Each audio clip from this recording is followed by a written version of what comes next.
but a tamer growth in recurrent expenditure. And the capital expenditure is focused on building productive capacity for future growth in the non-oil sector,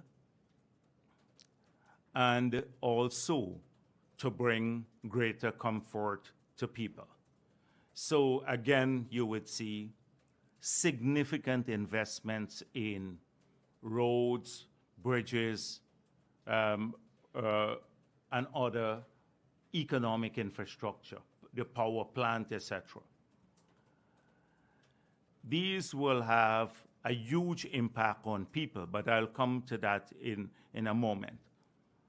We have nearly $100 billion in this budget for miscellaneous roads and urban roads.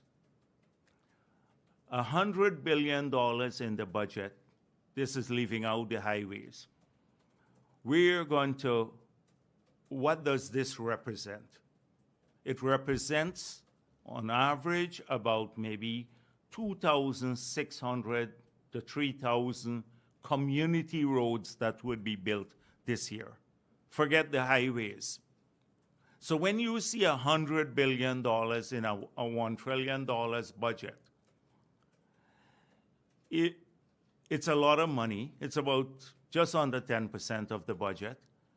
But it represents nearly 3,000 roads that would be built in the communities across Guyana. Whether you live in urban areas or you live in rural areas, you're going to get your roads built. And this is a key request of our people. It is also essential for many of these communities because they don't have proper community infrastructure. It's solving a problem in many of these communities and improving the quality of life of people in those communities. So when you say that the budget has nothing for people, in all the communities across Guyana, and I'm left out even the hinterland budget allocation of over $5 billion. But if you include those, communities right across Guyana are going to see tens of thousands of Guyanese are going to see improved infrastructure within their communities, leaving out the highways. So how could you say the budget has nothing for ordinary people? Secondly, the highways themselves. So you would see, I can list how much money would be spent on highways, bridges, the power plant. In this budget alone, we have nearly $80 billion of a $1 trillion budget, nearly 8% of the budget for one project, the gas to energy project. But when that project is completed, that expenditure does not have to be made again. And then what does this project represent for the country? It represents 300 megawatts of power, twice as much power as GPL produces now. The people of this country will save over $100 million US dollars per annum. So because of the cut in electricity prices by 50%. So over a 10 years period, they would save, Guyanese would have to pay $1 billion US dollars less in electricity bill if we extrapolate that. And over a 20-year period, that alone, the savings would be more than the cost of the project to people. That same project, $80 billion in this budget, will also allow us to start producing and exporting cooking gas for the first time ever, and would represent a significant lowering of the cost of cooking gas, which will impact on cost of living. So $80 billion in the budget, yes, or nearly 8% of the budget on one project, but the project represents a major movement forward for this country, securing stable power, cheaper power, stable, and creating a new export industry in cooking gas. And the bridge, we have $260 million US dollars, so a significant part of that will be reflected here in the budget, the bridge connecting Region 3 with this region. But just imagine if we save 1 hour per day and the lives of 30,000 people who used the bridge and the highway, 1 hour per day, and you cost that at $1,000 per hour. That is saved time, because that's how you calculate it. That's if they travel 30 days a month, that's $30,000 per month you save, not save, but you give back to people, because when you calculate, this is time they can spend on something else. So they can earn, say, $1,000 an hour if they earn $8,000 a day or something like that. 30,000 per person. Multiply that by 12 months in the year. Multiply by 30,000 individuals. Imagine the billions of dollars in time saved just by using this infrastructure. And we know this. We live this every single day. So the money is in the budget. It caused the budget to grow a bit, but it is solving a problem that our people face. But it has a major economic benefit to them too, because every hour saved, imagine 30,000 man-hours saved per day, means the 30,000 man-hours could be put in other productive ventures or for recreational purposes. You give back that time to people. And so I can go down the list of capital projects that we have and how they're going to change people's lives. I will not do so today because they said too much money on infrastructure. Well, it's infrastructure that will impact not just people's lives, but how will that change that bridge, the single bridge and the 4-lane highway, the Schoonard Highway, will change the whole of Region 3. It means suddenly all the things that you could not have done on that side of the river, you can do now. You can have a container terminal on that side of the river, which is happening now, a massive investment. You see the opening up of the lands all the way from Wales to Vredenhoop, the industrialization of Region 3, because people can land a container on the other side of the river and would be able to bring it over on the bridge, which they couldn't have done on the floating structure that we currently have. And so it has an economic impact too on the region. So when the opposition says government spending too much on infrastructure, as though we must spend every cent on eating it up. And they have this philosophy, eat every cent and forget about tomorrow. We cannot do this as a country. We cannot. And I'm going to come back to that issue. So another criticism of the budget is that we're spending too much money on In fact, let me go after this one first. Oh, the $3,000 that we gave to the pensioners is a small amount. And we wish we could have given a lot more to pensioners. But look at our record. First of all, I remember the early days when old age pension was not given to everyone. There was a means test.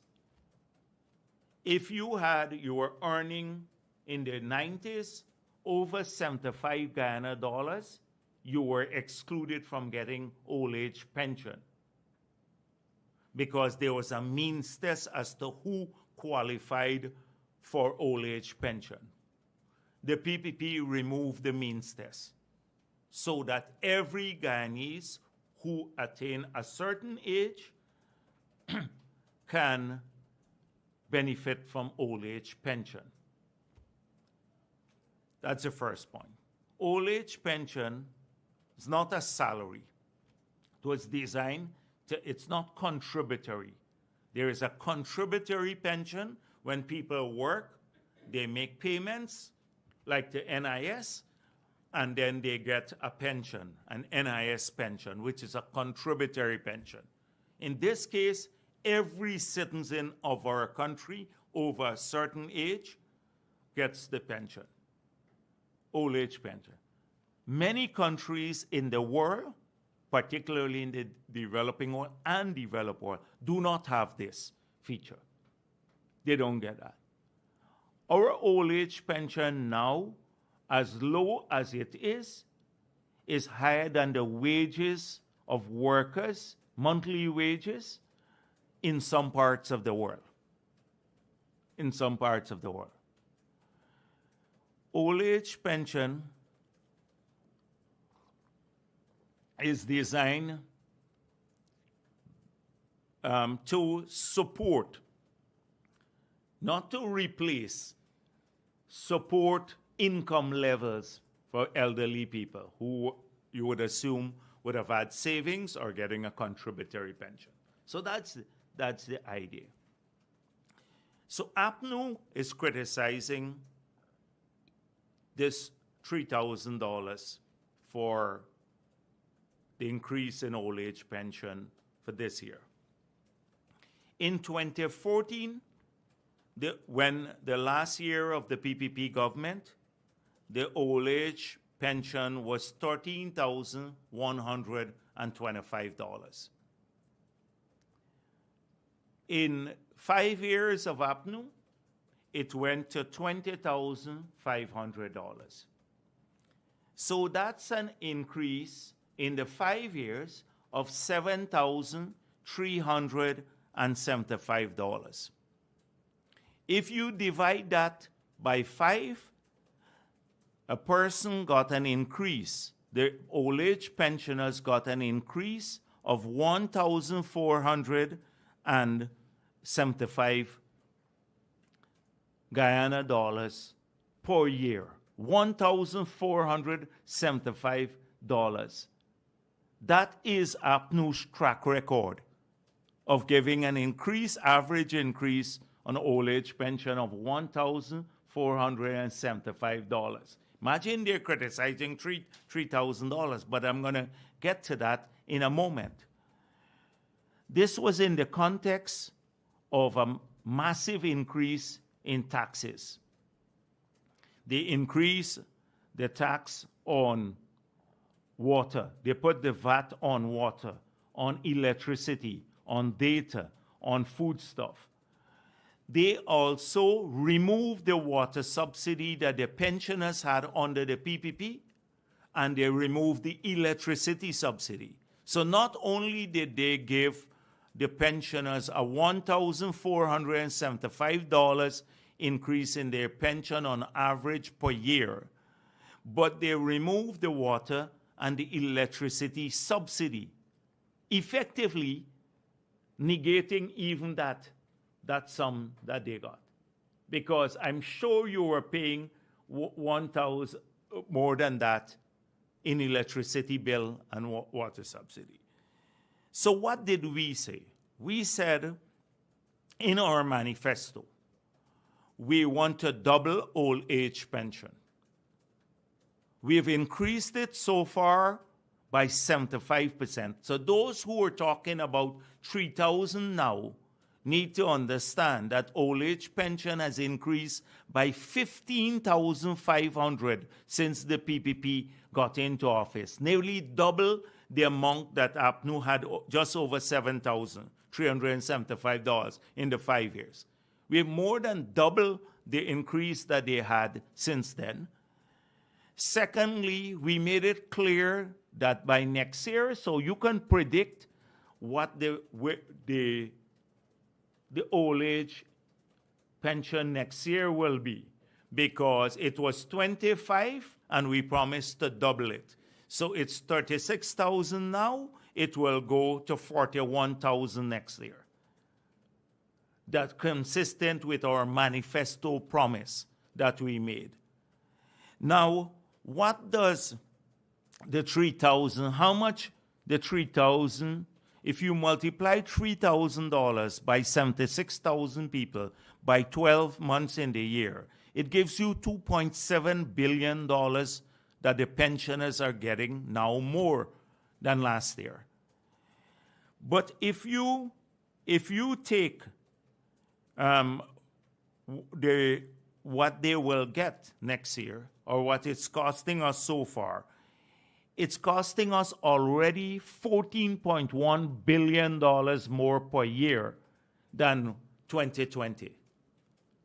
Because that is how much we have increased it by increasing it by 13,000, in fact, not 13,000, $15,500 per month more.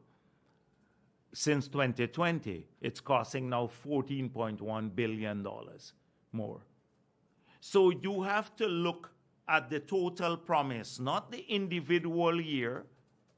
The promise was to double old age pension in 5 years. Did this PPP government, has it been keeping its promise? So everybody gone now, oh, I see Kaichon, the whole opposition in this, oh, it's only 3,000 this year. They forget that we said we'll double it. We moved it from 25, and now it's 36, and it will get to 41 by 2025. We fulfill our promise to the pensioners. APNU had said they would double old age pension in their manifesto in 100 days in 2015. They failed to double it. In fact, they just gave people a $1,475 Guyana dollars increase per year. And this is the party that now criticizes us for giving too little to the pensioners. Apart from that, we have restored the water subsidy. We have restored the electricity subsidy to the pensioners this year. We're going to restore that. So water, electricity subsidy to pensioners have been restored. We have given directly to the pensioners in cash grant nearly 75 in every year. 2021 they got a cash grant, 2022 and 2023 outside of the pension, equivalent to another 4 months of pension under APNU. So our record on pension payments, this is a big item in the budget, and you have to be careful about it, and we are measured. We're not going to increase it by a sum that we can't sustain in the long run. But we are keeping our promise. And our promise was to double old age pension in 5 years. APNU did not fulfill their promise. So when they talk about $3,000 now, I see this. It's pure nonsense, because they don't look at what has happened since we got into office and what we promised. And the other things too. We have not only restore water subsidy and pension, and electricity subsidy. We're doing that now. But we've removed the VAT on electricity. All the massive tax increases, we've reduced it. Electricity, water, data, food items, everything else. We have vastly changed the situation with healthcare. Because I know of many pensioners who did not or could not get their medical supplies because there are none in the hospitals in the 5 years under APNU, when we had $10 billion of drugs that expired in the bond. When we had $10 billion that we had to burn up basically when we got into office because they bought expired drugs and just sitting in the bond. So on healthcare, they've also seen major shifts in pension. So when you talk about crocodile tears, APNU is the personification of crocodile tears. About now, they belatedly have great concerns for the pensioners of this country. When they took away the water subsidy from pensioners, shamelessly took it away from the elderly in this country, and electricity subsidy. They said they couldn't afford it. You remember that? They couldn't afford it, but they could have afforded to increase in the same year money to eat more in government or to buy more vehicles. The same amount of money that it costs us to fund the water subsidy to the pensioners, they increased the budget for vehicles, buying more vehicles for government agencies by twice that sum in 1 year. Those were more important than the pensioners. So that is that it relates to pension.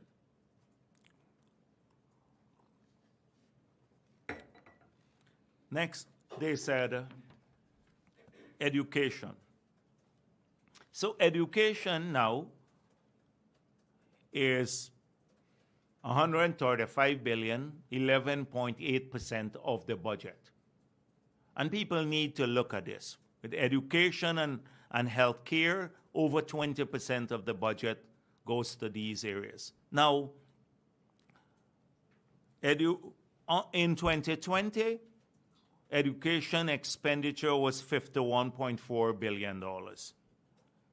In this year's budget, it's $135 billion. $84 billion increase. So people want to know where the increases are. Well, here is a huge increase. 164% increase in education. And again, is this consistent with our plan? When we said that we made it very clear in our manifesto that the oil resources will be spent in some specific areas. One of which was infrastructure for the future. And you see that here. I just explained some elements of it. Secondly, education. So we've had this massive growth in education expenditure. We planned also to make university education free. So I've heard comments about, oh, Gold Scholarship is getting the same amount of money as UG. And aren't we de-emphasizing the University of Guyana? And that somehow the Gold Scholarship program might be a program for friends and family of the PPP. So we have so far, since we got into office, we have now 21,000 students studying on the Gold program. That's a lot of It's a public recruitment program. It covers all 10 regions in the country. And these scholarships were given not to aliens, not to people from, say, Mars or some other remote planet in the solar system. They're given to Guyanese people. And if you look at the range of people and the regions and the ethnic makeup of the scholarships, you will see it's representative of our country. In fact, the person we brought back to run the program was a former vice chancellor of the University of Guyana. He's Nigerian, Professor Opodere, and he's running that program. That program has changed the lives of many people.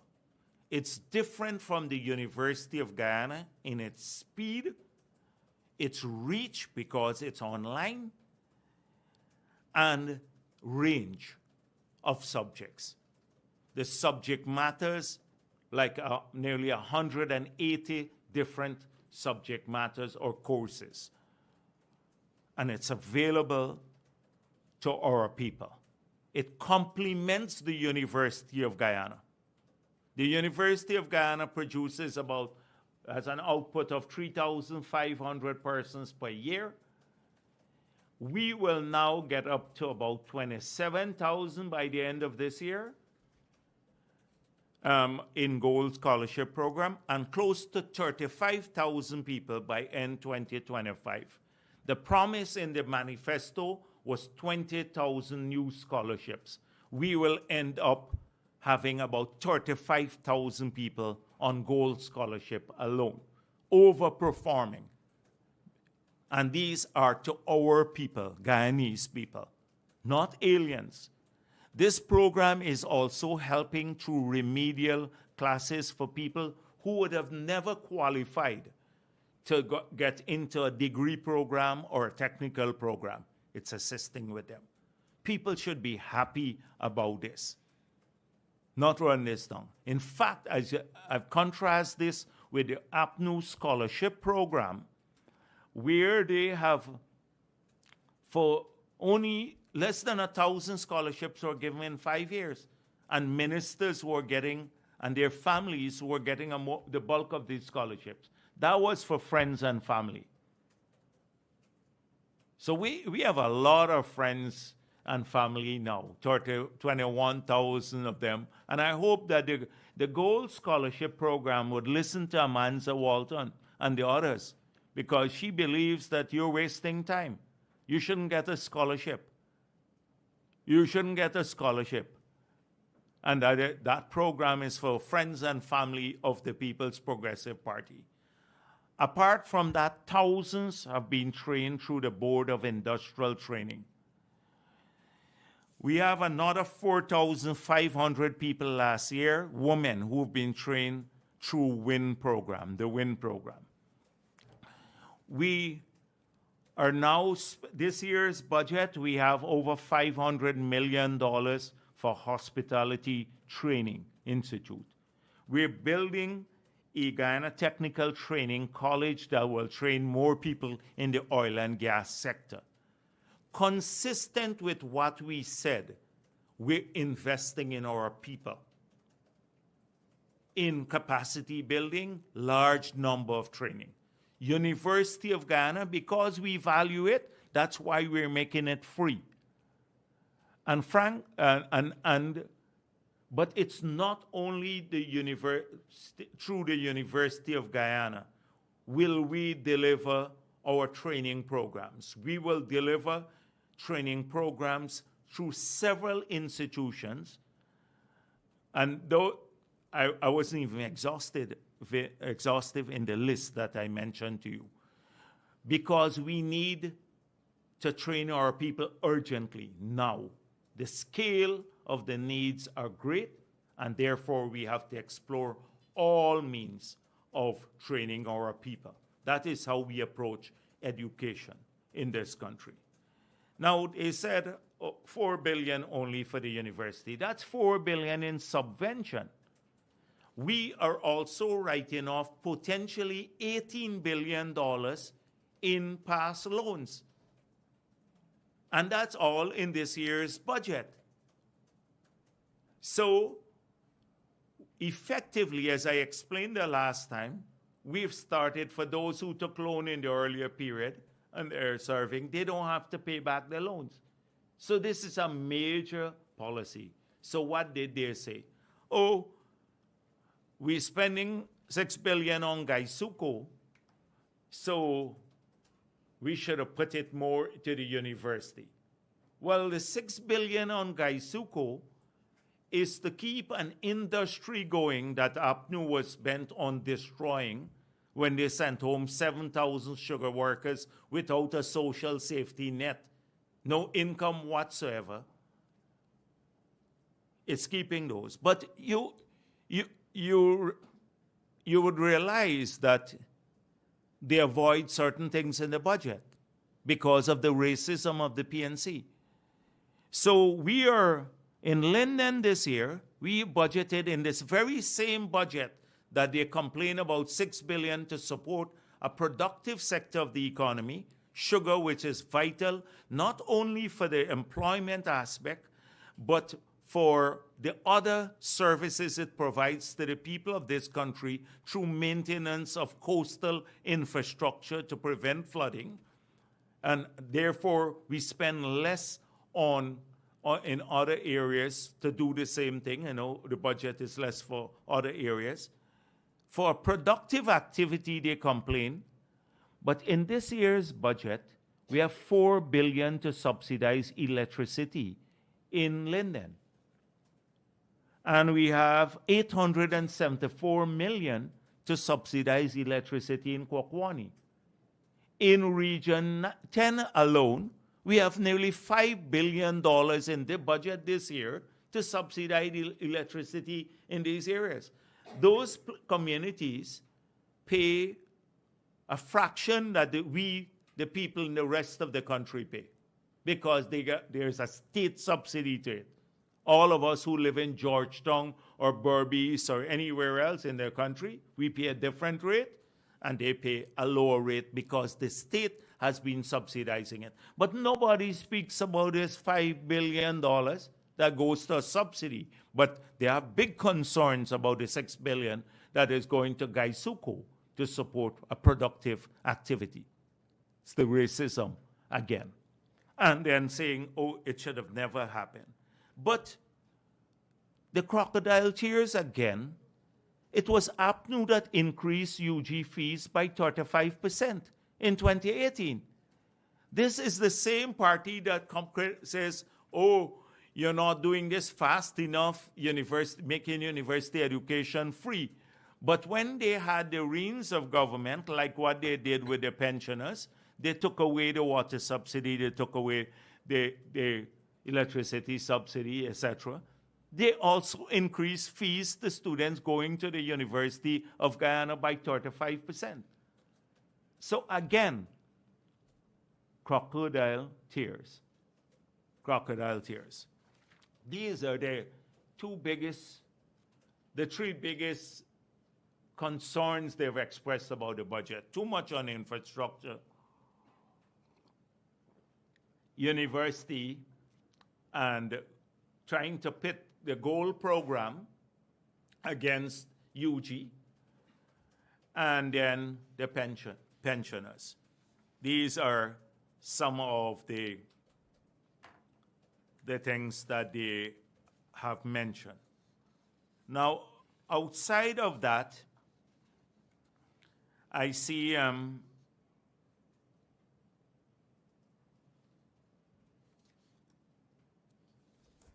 this question, and no doubt this will come up, about how much of the budget. So about 60% of the budget is financed from revenue, which is significant because we've seen a significant growth in revenue. and the rest through debt. So if you look at the debt, the stock of debt, our total stock of debt at last year. So I see this headline, Guyana plunges 23% deeper in debt. Government now owes $4.5 billion US dollars. So is this a fact? Are we worsening our debt profile globally? And the answer is a resounding no. I've gone through this at great length in the past. So at the end of 2023, the stock of debt was $4.5 billion at the end of 2023. This is all the debt we borrowed historically, etc. $4.5 billion US dollars, of which $1.8 billion is external debt. So in 1990, our gross domestic product was 300 million US dollars, approximately 300 million US dollars. And we owed 2.1 billion US dollars external debt at that time. Remember these figures. 2.1 billion US dollars of external debt in the 90s, early 90s, with an economy the size 300 million. We have a $22 billion economy today, and our debt is $1.8 billion. It's lower, external debt is lower than the debt in the 90s, when our economy was 60-odd times smaller. The whole economy was 60-odd times smaller than what it is today, maybe nearly 70 times smaller than what it is today. So the fact of the matter is that in spite of our borrowing over this period, our stock of debt to the external world is less than in 1990 when Upton was in office. And this is all the borrowing for the roads and everything else that we spoke about so far. So that is where we were. That's where we are at this in last year, and the rest is $2.7 billion. It's domestic debt. That is domestic debt through the issuance of T-bills, etc. But the external debt has been the big issue. So I can go on. I don't want to belabor this point because I have dealt with this before. This is also false, and no doubt you will hear all about it. Our future revenue, if we forecast based on oil production, even for the approved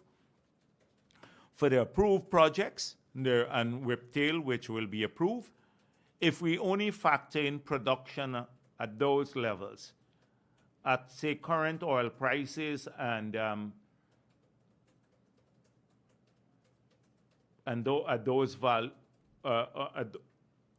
the volume that we expect to produce from those projects, the revenue for the state in the outer years, that is maybe by 2028, 2030, we could be $5.7 to $6 billion. Right now, our revenue in 2025 is forecast to be about $2.6 billion, which is more than the entire external debt. We have some of the lowest debt service figures in the world: debt to revenue, debt to GDP, debt to as a percentage of the budget that service as a percentage of the budget in the world. Some of the lowest figures. And we've made it clear that even though some of these projects are financed from debt that they will pay back for themselves, like the gas to energy project will pay back for itself, but even if it didn't, the burden on the fiscal is not, it would not make it unsustainable. So that may be another criticism that they're coming up with. Now, clearly, we're hearing different things. They said nothing for ordinary people in this budget. We've gone beyond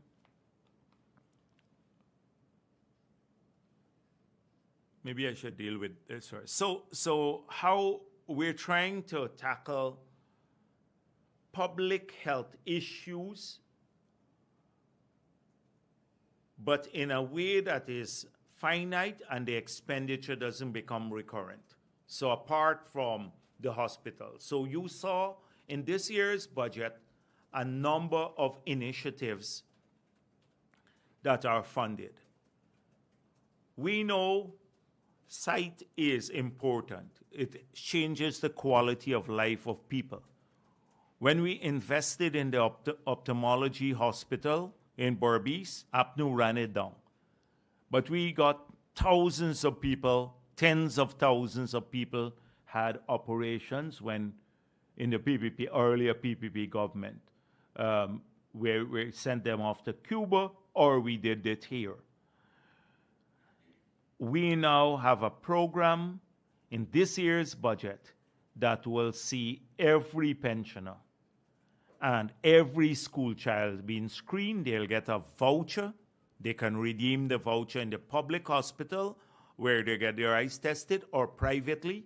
We've spoken to the private people, and money set aside for them to get the glasses if they need glasses. For every school child in this country, every child and every pensioner can have that. This is apart from their pension. They get their eye screen and they'll get glasses. This is important for us, our children. The other one is cervical cancer. We believe that if caught early, and it can only be done by screening, then we can basically intervene early to save people. So we've set aside $1 billion to build out the capacity for intervention, upgrade our capacity in the public health system, because we know once we start screening, we're going to find more cases, and we're building that capacity. $1 billion has gone towards that initiative. And another $2.8 billion where every adult woman in this country will get a voucher to go and screen for cervical cancer. So they can go to the private hospitals, etc., because the rate they charge is about $8,000 there. And so they'll get a voucher for $8,000. Now this costs us $2.8 billion and $1 billion for the capacity. That's $3.8 billion. The spectacle program, it's $1.8 billion. How many persons would be this help? So we have 350,000 women who would be eligible, 205 young people for the spectacle program. And then if you take half of the pensioners who are not women who would also be eligible for the spectacle program, you're talking about nearly 600,000 people. 600,000 different persons, not the same, because you would have some who will benefit from both initiatives, Spectacle Like Women, and also from the screening for cervical cancer. But I'm talking about children and women. That group alone is 555,000 people. In a population of maybe 900,000 people, nearly 600,000 will be able to get a health-related screening. So when this is done, we move on to something else. So it's a finite expenditure. That's why we're not putting it as a recurrent expenditure on the budget. Apart from this, however, we're investing in $600 million US in the 12 hospitals. We're building now, we're starting a training program. We're looking to recruit people to man these hospitals. We're focusing on improved management of hospitals. We're focusing on more medical supplies, etc. So the nearly $130 billion in the budget for health care, which grew from $51 billion under APNU in 2020, a massive increase again there. It's not for aliens, it's for people. So when you say you don't see anything in the budget, all of these initiatives are for the people of this country. So if people living in every region in this country can now have access to modern facilities, CT scan, you know, to get a CT scan if you live in the hinterland, you have to come to Georgetown. If you live in some regions in this country, you have to come to Georgetown, pay for that. All of that will be part of the universal health care that we are providing, and that's being funded from here. So it would have a big impact on women and children, on elderly people, because we're taking care closer to them. And you recall the Children and Maternal Hospital would change the way we address these issues. So you would recall a third element of what we said we want to spend the oil resources on. I mentioned education, healthcare, and then vulnerable groups. And so you see, again, a reflection of that. The part-time jobs, that's $10 billion, $5 billion grant for people, cost of living interventions, the income tax threshold, which takes out 13,000 people now wouldn't have to pay taxes anymore. Everyone benefits, but they come out of the tax net. All of these are going to make a big, big difference in people's lives. So when they say they don't see, I don't want to enumerate everything here today, but when they don't see anything in the budget for people, these are specific interventions designed to assist targeted groups of individuals in our country. More people will be working as our economy is going, expanding. More people will be trained. We're providing more opportunities to them. Not necessarily handouts like APNU want until you can't fund it anymore. I just would like to, on housing. So $78 billion being spent on housing this year's budget. So if you had to look, people say $1 trillion, and where is all this money going? APNU said friends and family. But if you look at it quickly, where is it going? Are these important things for us? Education, as I said before, $135 billion. Education. We're now, our per capita spending on education is starting to approximate, and we need to get up to OECD, the lower end of the OECD spending, because you gotta spend more on education generally, so $135 billion, that's 10% of the budget. Education, another 10% or so health, $129 billion.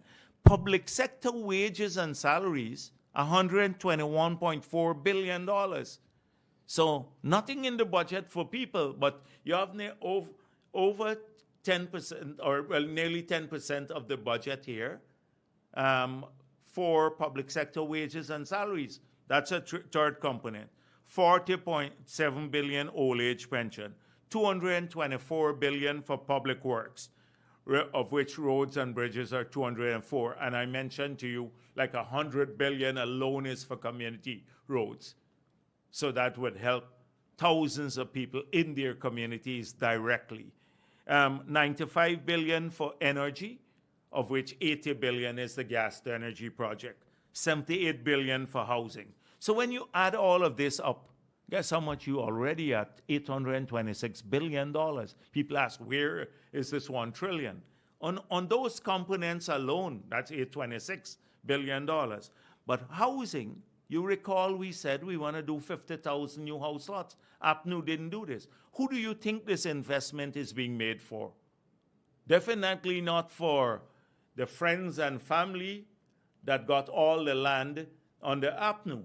It's made for 50,000, or promised 50,000 Guyanese will receive a piece of land on which they have proper infrastructure. So that investment is not made for aliens again, but they don't see anything in that. Then if you add to the 826, another 90.6 billion for the security sector, 97 billion for agriculture.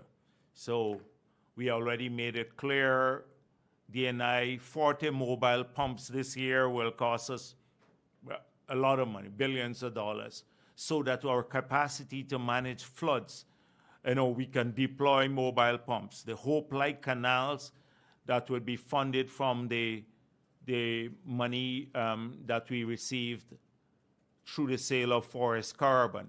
But it's all part of the budget. We have to reflect it in the budget. A lot of those expenditures are there. We have $2 billion to bring in Crabwood Creek area to start bringing in 40,000 acres of land into productive use that would add to our agricultural drive in the country. So when you add those additional sectors, agriculture and security sector, that's already $1 trillion. Already $1 trillion. And then when you add the Amerindian allocation, the Ministry of Culture and Youth and Sport, another $8.9 billion, and debt service, which is $44 billion, that's the budget there for you. So they're asking, where is all this money going? Those are the heads. Those are the spending and the heads. And it's going to important things for us. So what is important? The transformative issues for security in this country. We believe that we have to have greater security for the people of this country, so we're investing in this already. So we have billions of dollars for the Safe Country program, $2 billion for Safe Country program, the National ID program, the digitization of the Ministry of Home Affairs and all of its allied functions, the digitization of the airport, the e-gates, so paperless airport. All of this is part of the modernization agenda that will be about $5-6 billion this year. So APNU believes we must not do any of these things. Take every cent and just hand it out. Take every cent. That's their philosophy. Take every cent. Don't modernize, forget modernizing. Don't look after security. Don't upgrade the facilities available to our police, etc., the tools available to them. Don't upgrade the Army. The Army recapitalization is a significant part of this budget too. There are significant expenditures here to expand the defensive capability of our Army and to make sure that we can better police our exclusive economic zone. They don't see any of these things in the budget. Oh, the budget is a bourgeois budget. Pure nonsense. The budget has incentives for private sector growth, and the biggest incentive for private sector growth is confidence in the economy. And you can't engender confidence with the way they speak. You can't engender confidence to do that. Secondly, it's creating a policy environment, a low-tax policy environment. They increase 200 odd taxes and fees. We have not increased any taxes since we got into office. In fact, we've gone the other direction. We've gone the other direction. So a low-tax environment for our people and also private sector encourages growth. We encourage investments by removing what APNU had, the VAT on machinery and equipment, charging people on capital goods, where they're investing to expand the productive capacity of our economy. All of that has been done. That's why people believe it's a pro-private sector budget, but it's pro-poor too. We're tackling the housing expenditure. If you improve public health care and public education, who benefits most? Because richer people can afford private health care and private education. But if you now the services that are produced in the private sector that you have to pay for, CT scan, ultrasound, etc., if you can get these in good quality public institutions, you also ensure that poor people can have better quality care. Their children can have better quality education. They can get a scholarship. That's the investment in people. So these are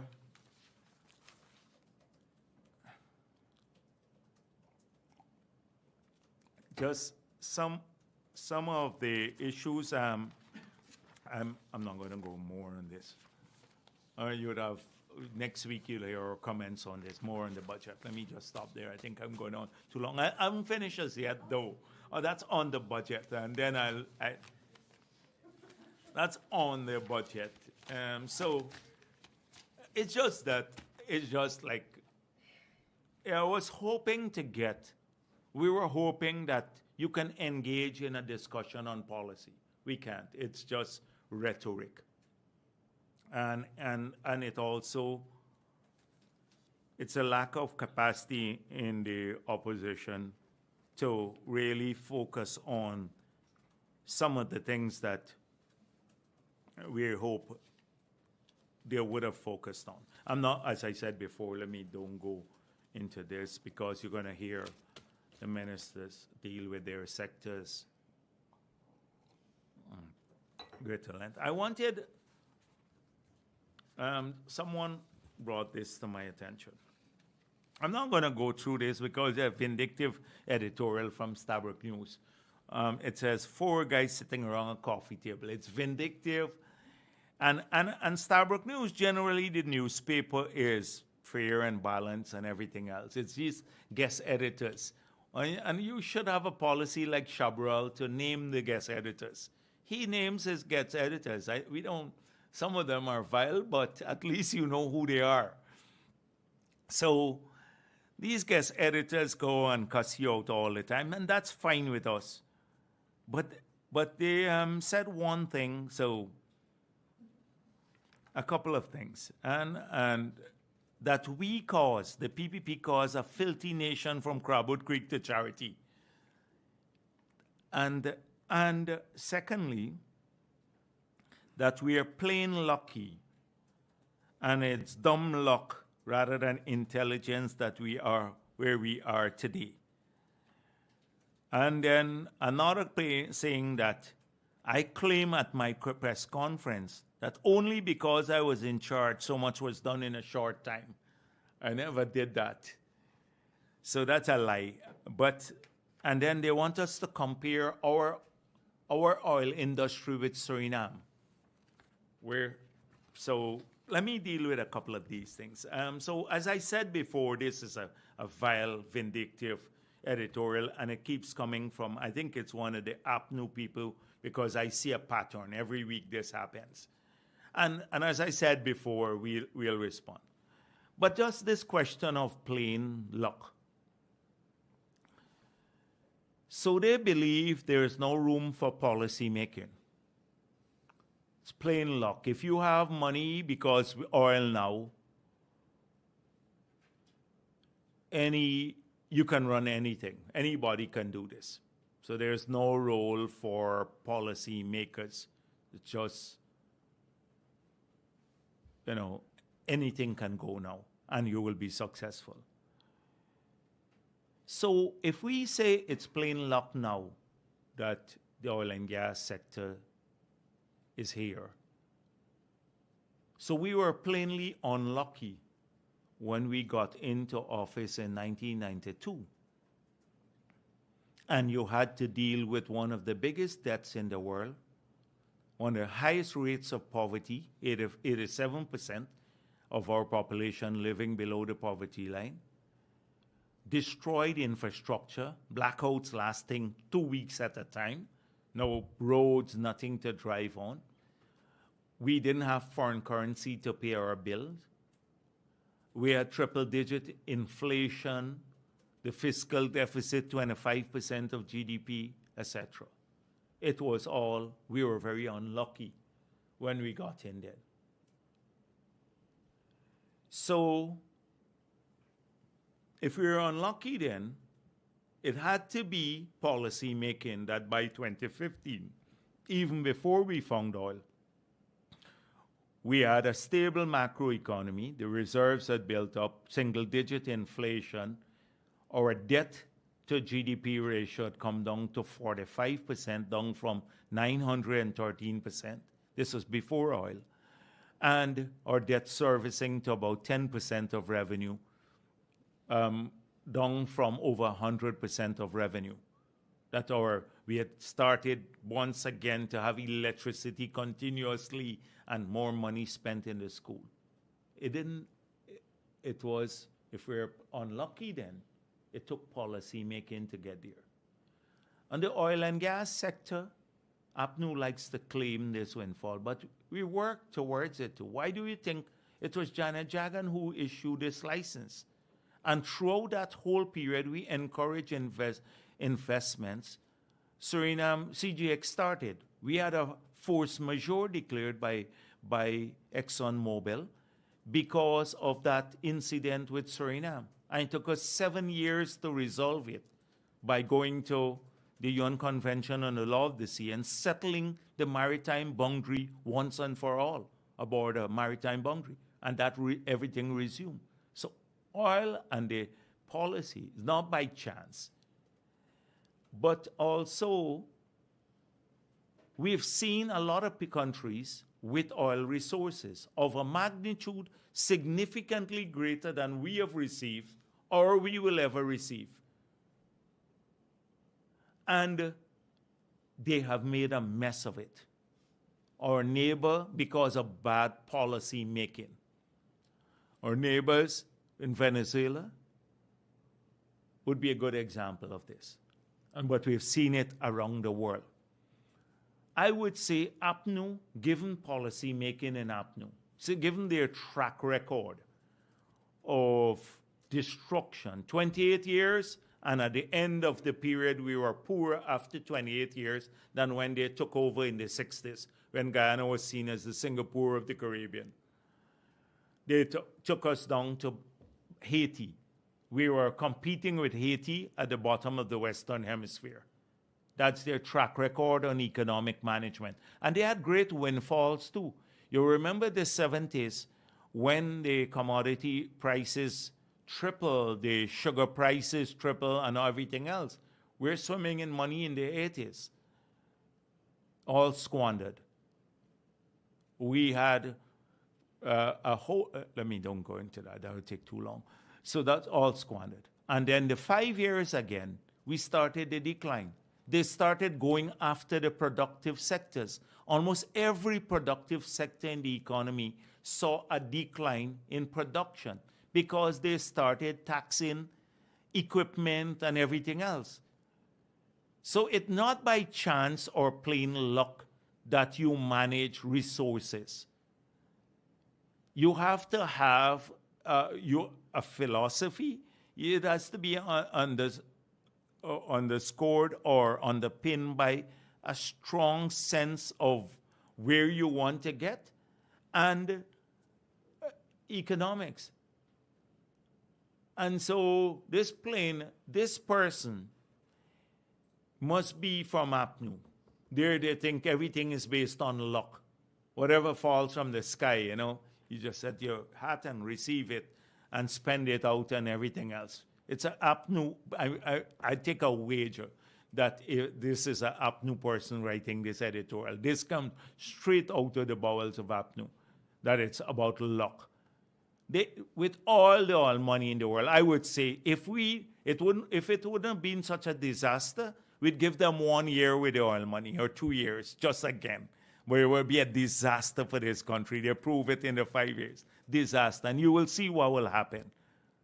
You will see what will happen again. That they demonstrated over and over again. You have to manage in a way to do this. And so I didn't know that a picture that the president posted on his page would have generated so much vile comments about that. You can't breathe our names. No member of the civil society is there. They clearly don't know how budgets. When I work with Chedi Jagan when I was there, the president discusses with the Minister of Finance, a few people, the budget. That's it. You set framework. You discuss the framework. You have to do that at that level. At least we did it. I don't know who in APNU was discussing this, that decided that they could take away the children grant, and that was a sane policy and was promoting welfare. At least you would never have that in our government, because we don't care 4 pitches or not where we're meeting, but that will never happen, or take away water subsidy from pensioners or put on these taxes. That will never happen because we take our leadership seriously. If you don't want to do that, that's your business. We take leadership seriously, so we believe that it's important enough to have a discussion on policy and on our promises that we made to the people of this country when we contested elections with the Minister of Finance to see that it's reflective in the budget. Absolutely no apology. But this thing about, they compare his results to those of Suriname over the past few years. Suriname hasn't started producing oil at scale, and we don't know as yet. So I see a lot of comparisons with Suriname, and I think we stand up favorably in the comparisons. We stand up very favorably. I'm not going to go much more. A vindictive APNU editorial. I may just want to end there. Thank you.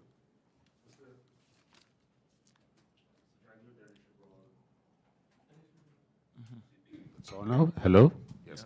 Mr. Jagdeo and Shibral, sir, could you elaborate a bit more on what are the plans to develop or improve the defensive capacity of the GDF? And secondly, where did you arrive at the figure of Guyane's population being about 900,000? I saw you flag that. And thirdly, what exactly are some of the plans for Popular Resource University of Guyana to help pay lecturers more and improve its capacity to probably offer a fair percentage of programs comparable to goal? And the last one then is what a fair and comparable salaries, and also fair and comparable programs like goal is available through goal. And relatedly to goal, could you say what is the dropout rate, if you like, about? I don't know fair and comparable salaries to goal because okay, all right. Fair salaries and comparable programs. Okay, comparable. Fair salaries and comparable yes. programs. Okay. And about what's your dropout rate out of goal? You talked about number of persons registered. How many has actually decided not to pursue the program anymore? Mm-hmm. And lastly, what has the Guyana government been told about the number of officials who have been sent to leave from the Caribbean Development Bank? What's the reason? Okay. That's it for now.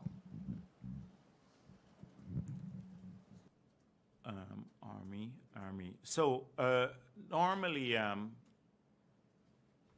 it's a block allocation for the Army, and we're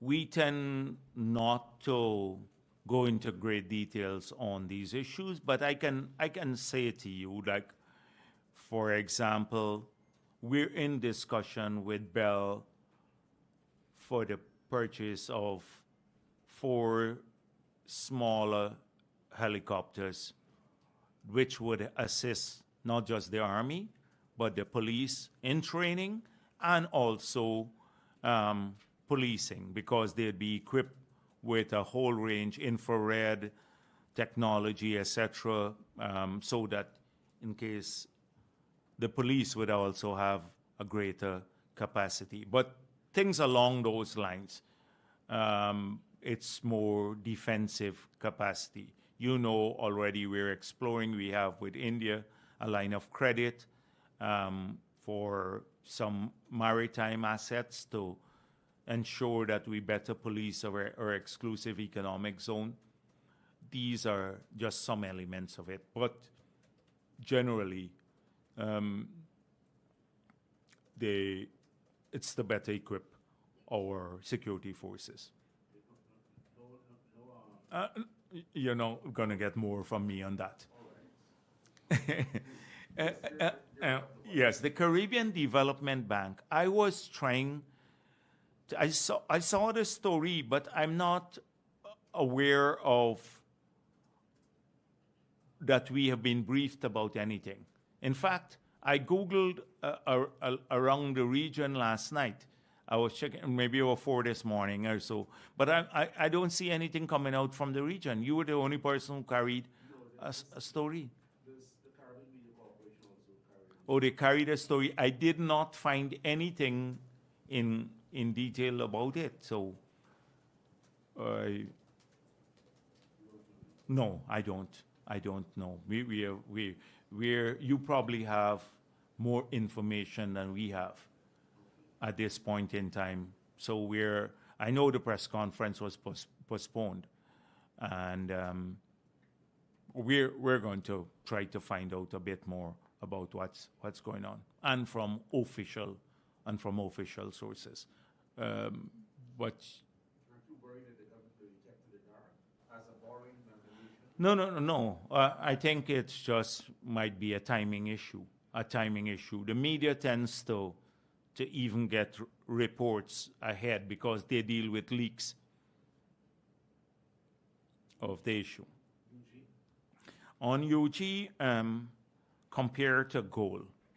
So first of all, there are different structures. So fair salaries, the gold program doesn't offer the educational services.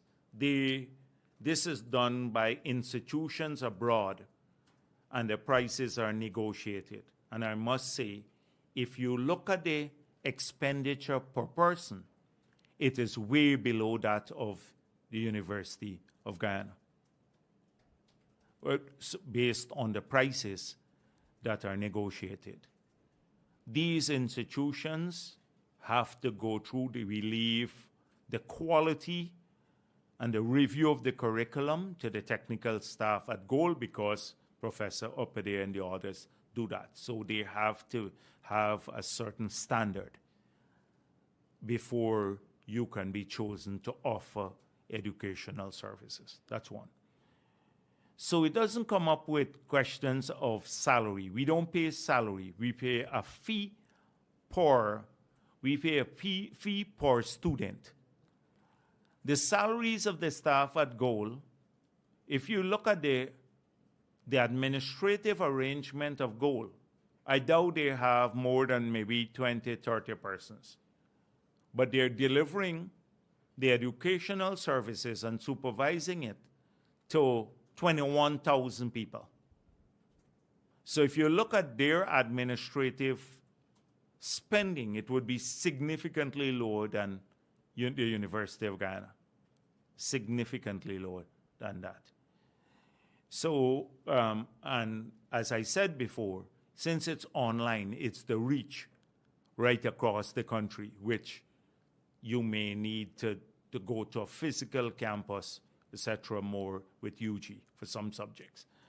So I don't think you can do a straight line comparison.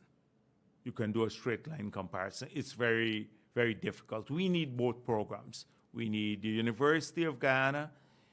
The University of Guyana also, we believe, must consolidate, but this is a personal view. I believe they must consolidate around a number of programs that are high quality, not seek to every time somebody goes there to start a new program, then they don't have a lecturer or something else, then they have 10 staff, 10 students for that program. It can't sustain itself.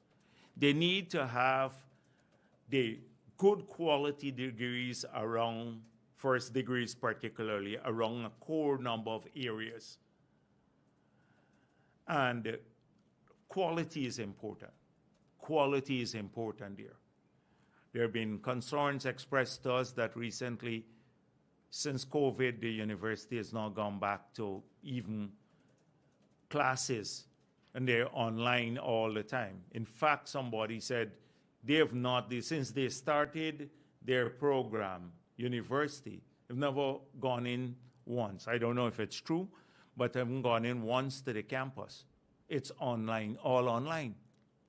And so that's not the experience we want with a campus, because you're still sustaining this whole campus here. So a lot has to be reviewed there too. And the government, now that it will be using taxpayers' resources to fund the entire university, needs to ensure that we have solid leadership and also that we have value for money and the output, the quality of the degree is of a standard that is recognized everywhere in the world. So I believe that we need UG, but we need the other programs too. Similarly to the other type programs I mentioned, when they just complement, and BIT training, the technical colleges, the technical institutes that we are upgrading now, TVET education across the country, all of these form a network of training institutions that will deliver as quickly as possible on the goal of getting best education to our people. I don't know the exact dropout rate but you can ask Professor Opede. I wouldn't even venture to answer that on the Gold Scholarship Program. But broadly speaking, sir, if I can... But we do have dropout from UG too. So that is why we have to check if it's comparable. What's the plan to increase the salaries of the lecturers at the university? Whether you want higher quality programs... But this again drags me into an area that might be controversial, because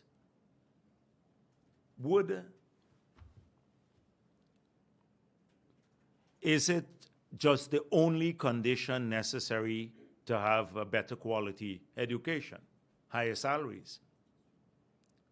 Are you saying that the current lecturers are, because they're getting a low salary, we're recruiting mediocre lecturers and they're not delivering a high quality tuition? That's the conclusion I can draw from that?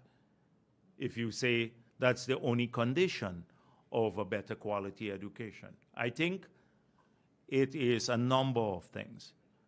So peer review publications, tenure and predictable tenure, a whole range of issues, oversight over lecturers too, to see for relevancy, for quality, for timeliness, for predictability. Students complain about all sorts of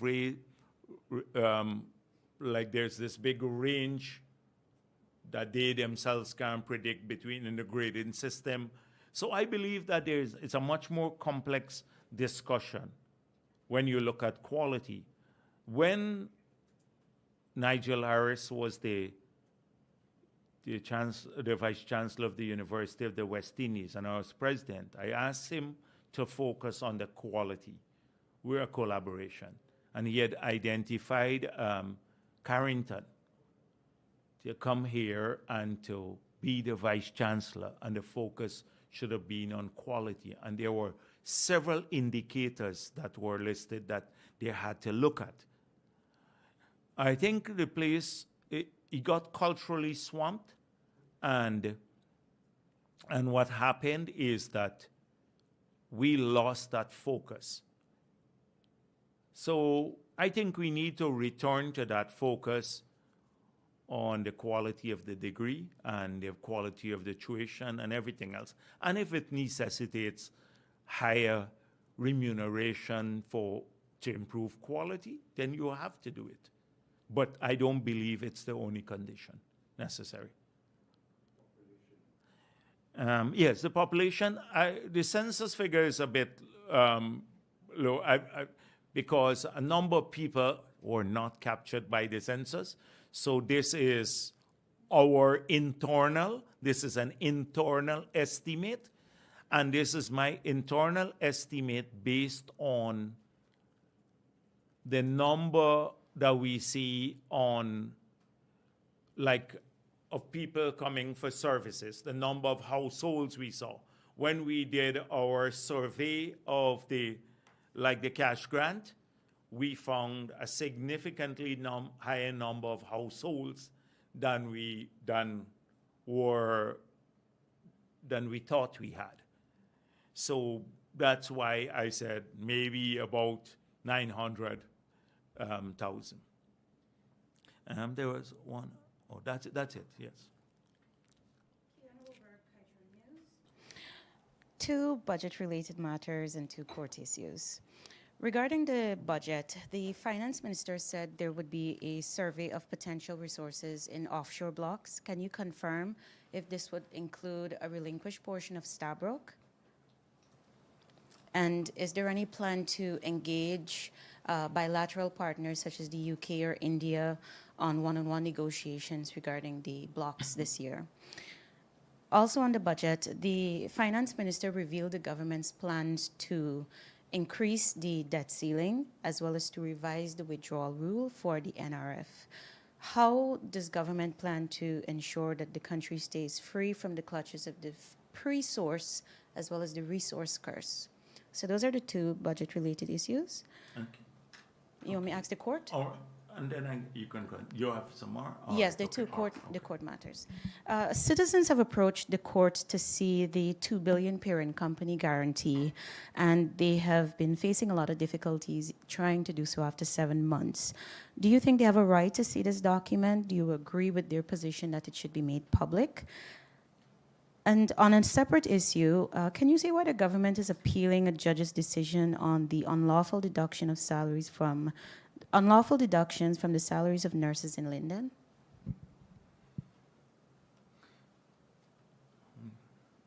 Okay. You want to? Yeah. Okay. So the survey. Let me start with the survey. So somehow the language in the budget may lead people to believe that it's seismic that we're doing. It's internal survey using an assessment of all the available data, because what we have done, we have the data in different places, and so part of our preparation for the auction was to get all the data into a data room to be available to the potential bidders. We found significant gaps where in submission of data by some of the licensees, and also the availability of data and where they are now. And so it is to survey all the data available now to us, so that we can prepare for the next round, the next auction round. We have no immediate plan to do seismic work funded by the government of Guyana. No immediate plan. Should that change, we'll let you know. Secondly, this would include, the data would include that of the relinquished, to be relinquished portion of the Stabroek block, what they have.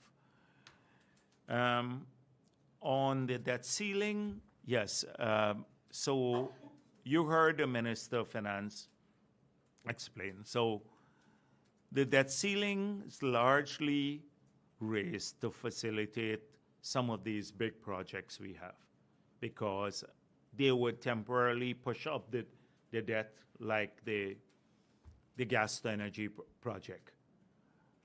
It's reflected in the budget, one thing. So people sometimes confuse a reflection in the budget or program in the budget with its financing. So every project that is in the budget has to be financed. So I mentioned, so there are different pools of resources. So revenue excluding the NRF is 400 and something billion. When we add the withdrawal from the NRF, it would be $600 odd billion.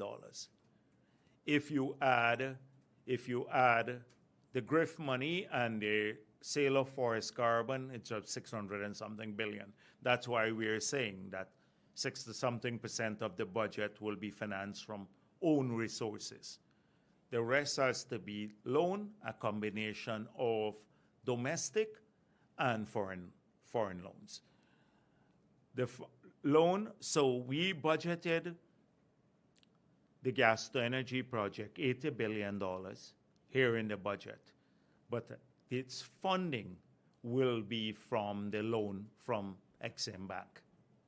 So that's when we have to go for the loan now. We run up to the hurdle of the debt ceiling. So that has to be shifted upwards to accommodate that. As I pointed out, that we see this intense period of build out of a lot of our infrastructure that are urgently needed to support continued growth in the economy too. But once they're completed, you would see a steep fallout in the budget. The budget would be reduced significantly in the outer years, because once you finish building the hospitals, the 12 hospitals and the bridges and the power plant, then you don't need to expand anymore. So whether we will bring the ceiling down back in the future again or not is we can think about it, but right now it's only for that purpose. Now, even with us raising the debt ceiling, it doesn't mean that we are going to actually borrow that sum to the level of the ceiling. It doesn't mean that. As you can see now, you will see from the financing aspect of the budget, if you go to the macro tables in the budget, they're in the estimates and they're reflected in the budget speech too. So when you see the size of the fiscal deficit, you will then see financing. And it will tell you basically how the debt will grow there. And it's not anywhere near the ceiling that we'll raise. But this is for future year. You don't want to go back and do it every year, because we should have done it in the past, but we just raised it a little bit, and then you have to go back and go through the same arguments over and over again. It is to facilitate that.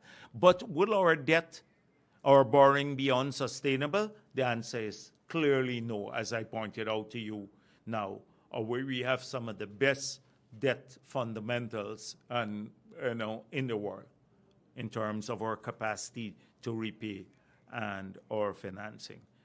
Similarly with the NRF rule, we were very conservative at the beginning because right now we're borrowing to invest and we're saving a higher portion. We made it clear that once we get up to basic minimum, like a 3 billion threshold, and you will see that reflected in the proposal that will go. Beyond that, the saving rate starts going steeply up, the amount you save. But below that level, you have all these calls by the opposition. In fact, I hope they should support this. And a number of people who've been saying, why save this money? And then you're borrowing also to why save the magnitude, not that you shouldn't save any. And then you're borrowing basically to finance these projects. So it reflects that. Christopher Ram should be happy because not that we believe that it was a storm in a teacup over this overstatement of the NRF, his big thing about whether it's overstated and all of that. Should be happy then we're taking more of it to the Treasury now, so the NRF wouldn't be overstated, as he's complaining about. So this is important. So will that cause, will the change in the ceiling or the debt ceiling or the NRF revision of the NRF rule cause us to suffer the Dutch disease? And the answer is clearly no. We have laid out a sustainable framework that will not cause serious pressure on the exchange rate to appreciate. So that is a key issue too, as you asked. Whether this spending here or the way we're spending or the utilization of the fund will cause, the Dutch disease. So the answer is no. On the $2 billion guarantee, so I spoke with the EPA about this. Their biggest concern is about the avalanche of requests that this could trigger. In principle, I don't see a problem with a guarantee because the guarantee is there to be made public. But they, as an institution, I can't override the institution. The institution believes that's why it says to its lawyers, under the law, there are documents we have to make public, and there are documents we don't have to make public. And this is one of those documents, because where does it stop? And if we start doing this, every day we will have a request for not just oil and gas sector, but every sector for documents that are submitted in this manner to us, often. So it's a party between the two parties are the person who submitted the document and the EP are party to the transaction, but then third parties may want to intervene all the time. So for me, publicly, it is a matter for the court. If the court believes that the public interest to see this document overrides their filiality to their law, and the court rules that way, then they would have to make it public. So that is a matter for the court. I don't want, as a politician, to override the agency, their concern. The thing with the healthcare, the nurses in Linden, so I'm told that this was in the COVID period, and a number of nurses were disciplined for various offenses. And the disciplinary measure could take several forms: termination, suspension, or, as the Labor Ministry advised, deductions. That they lawfully chose that route, the deductions, when they absented themselves. And the court ruled in the favor of the nurses. But they believe that there's a big industrial principle at stake here. An industrial principle that if this were to succeed, then they will not be able to utilize that tool which is available often in the collective bargaining agreements or in the laws of the country to discipline staff. So you can discipline through various forms, that is termination, suspension, deductions. And they applied one of these tools, which is the deduction method to that when the nurses were absent. And so it is a bigger issue at stake here, not just the nurses from Linden, but an industrial principle that is at stake here. Therefore, the appeal. Just a follow-up to Yes. the first question that I asked, and a final question.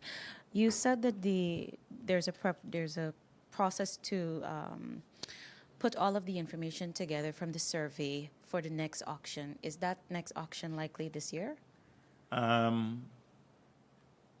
Could be. Well, let me don't commit myself to it as yet. It could be. Timing is important too. We have to speak to our advisors, and also, we have to conclude the first one. And as I said last week, that they have a deadline of, I think, the end of this month to submit some additional information. Thereafter, we should decide whether the agreements are going to be signed up or not. So we need to conclude that. We're also going to talk to our advisors to see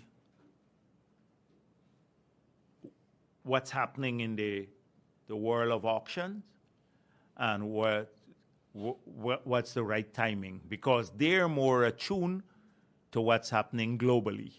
And we have to fit any auction that we may pursue in that context.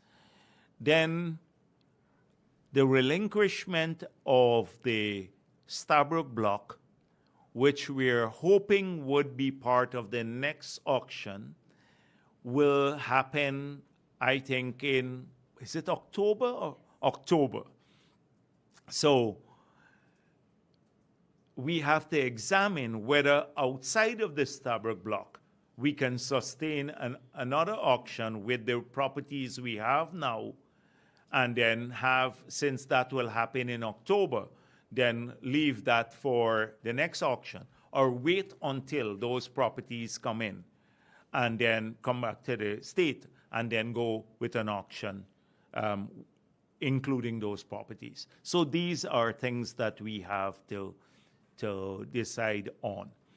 We also have, we've been for weeks now, you saw the request for proposal for the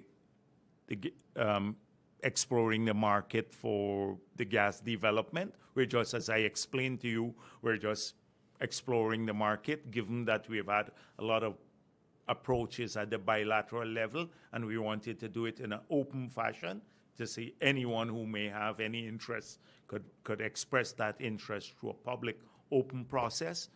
We're also going out to tender soon for the audit up to the end of 2023. So you should see that go out very, very soon.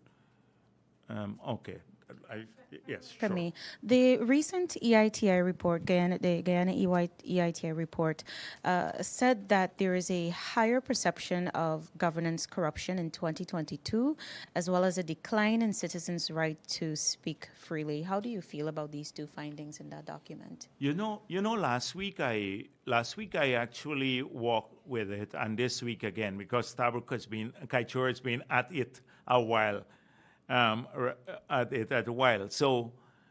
So I can't find a 2022 EITI report. I'm finding a 2021. So I asked Ashley Singh, you have it? He Googled my staff. So I can only find, this is Kaichur News Story. And it has a 2022 document. So the 2021 report that came out at the end of 2023, the 2021 Guyana report came out in 2023, and we're in 2024 now. So that's why I believe that we may have a difference here. So this is the report that I have for this in 2021. And this report says on control of corruption. So in 2019, we were ranked 105 in the world, 101, and we're ranked 105 now. So we decline. Okay? There was a decline. But and then on government effectiveness, 131 in 2019, we're 121, so improvement. On political stability and absence of violence, terrorism, 132 in 2019, we're now 122, so improvement. Regulatory quality, 148 in 2019, we're 138 now, improvement. Rule of law, 132 in 2019, 129 now, improvement. And voice and accountability, 95 in 2019 and 93 in 2021. So on government effectiveness, political stability and absence of violence, terrorism, regulatory quality, rule of law, and voice and accountability, 5 of the 6 indicators we've had an improvement. And the control of corruption is the one that declined from 101 to 105. But you recall, so it has in 2017, Guyana was 130. So what happened in 2019 on corruption? And I sat here and I brought to you a document that was sent by TIGI and published in 2019 to the Transparency International from the local chapter, sent by the president of the local chapter, which said that, 1, the Integrity Commission was working well and properly functioning, and there had been an improvement in the Integrity Commission, when in fact, for the first time in 20 years, the APNU did not submit statements. They had 3 years of no submission from 2015 to 2018 with no submission to the Integrity Commission. So that report from the local chapter lied. I called them out and asked them to withdraw the report or explain it. Until now, they have not explained it, how they would put a report and send it abroad to say corruption declined in 2019 and talk about the Integrity Commission improving and not mention that you had no submissions contrary to law. Secondly, they said that there's greater transparency in the oil and gas sector because all the contracts have been published. When you know differently here, that there was a big outcry about the contract, the signing bonus, it was not published. The environmental permits were never published. We published all of these when we got into office. There was a fight from civil society and others to get the documents. That was a blatant lie in the report too. And the third element, they said that the government stopped an illegal parking meter. You know, the parking meter scandal. And you know it was civil society that stopped that. You can get a copy of this report and still ask the local chapter of the TIGI why they have not withdrawn that report that was secretly sent up 2019 on the APNU to Transparency International. And I believe that helped the decline from 130 to 101 because of that 2019 report. So I don't see us a 105 here. Now, when we expose that, because we exposed it in 2020 and 2021, I think it worked against us because we said it's not true. So I believe on this here, this is the last report that we found online, and this is the one that shows improvement in almost all the areas. Good afternoon, Anasa Williams, Okay. All right. Do you want to? Kaiser News. Just four quick questions. On the Skull and Sugar Factory, was it not a conflict of interest to have Booker Tate involved in the design of the Skull and Sugar Factory, the evaluation of the bids, and then also be the project manager of the very project that it designed and helped pick the contractor? Secondly, how do you respond to the criticism that the only reason why there is no petroleum commission in place is because you're obsessed with control of decision-making and circumspect about independent oversight of the sector? Thirdly, was the former Suriname's president, Desi Bouterse, a friend of yours, and would the government consider granting him asylum? And lastly, the Guyana Civil Aviation Authority has reported that 9 of its air traffic services staff members, including 7 air traffic controllers, have resigned within the past year. We understand they're more than likely to leave to take up similar jobs overseas. How does the government plan to address staff retention issues at the GCAA? So it's the obsession with control, Jagdeo's obsession with control. It's whether Bouters is my friend. And what's the other? Oh, GCAA, and Scotland. Okay, yes. So on the Scotland Sugar Factory, I seen the tune is changing now because, so Booker Tate was managing, and therefore management had a role in the evaluation of the bids. And so now that we established that they were hired to do the feasibility study, to design the factory, that they help assess the bids, and then a separate Booker Tate team, not the management team, they was selected to oversee the design, the construction, or the project. So because they designed the building, or they participated in the design of the building, I think it was thought at the board level, because this is a decision of the board, that it would be best to have them oversee the construction of the building.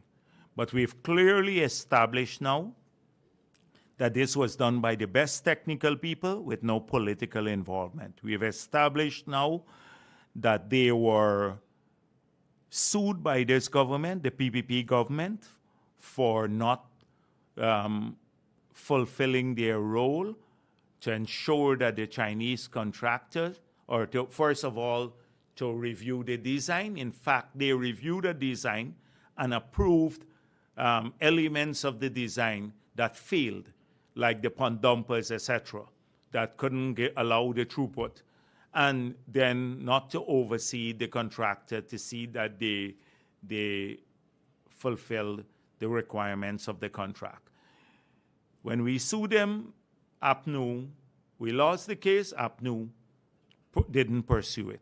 I asked the last time, did you ask, could someone, especially the Kaichur News, ask APNU why they did not defend the national interest? By clearly a breach on the part of the Booker team why they didn't defend the national interests on this project. So I don't see the conflict of interest is not the question here. It is the professional services that they should have offered. And no, it's not obsession with control. That why the Petroleum Commission is not in place as yet. We made it clear that the model in different countries are for managing the oil and gas sector vary. And that ultimately we'd like to get to a petroleum commission, but that we are pushing through the reforms now. And it requires a lot of cabinet input and also there are a lot of policy making time. And therefore, we can achieve the framework which we have had success in. We can achieve getting that framework put in place swiftly without compromising any function that the commission would have engaged in. That is why we said. So we have managed, and if you look at the success that we've had, not because as the guy who said, what's it, 4 men on a table or something like that, not because of Jagdeo, it's a government effort. We have put in place, made some serious changes, a petroleum activities bill, you know that, replacing the 1986 one. We did it through public consultations. We now drafting the regulations, the safety regulations, the environmental regulations, which will be promulgated soon to support a modern legislation. We've expanded the scope for regulation in that law. NRF, the local content law, which has had great success. You saw about 6,000 people now are employed in the oil and gas sector. The report from the local content sector. This has happened increasingly so because of that law. And the other measures that we've taken, the auction, etc., the reform of the PSA. So we're really pleased with the framework. We have mentioned clearly we are now moving. So this belaboring every week, oh, they don't have the meters yet.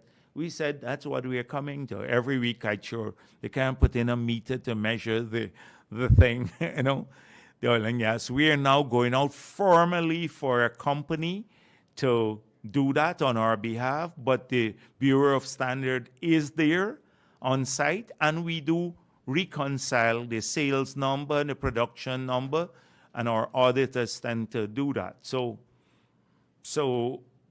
the Petroleum Commission will happen, but it will happen at a time when we have some level of capacity and maturity in the sector.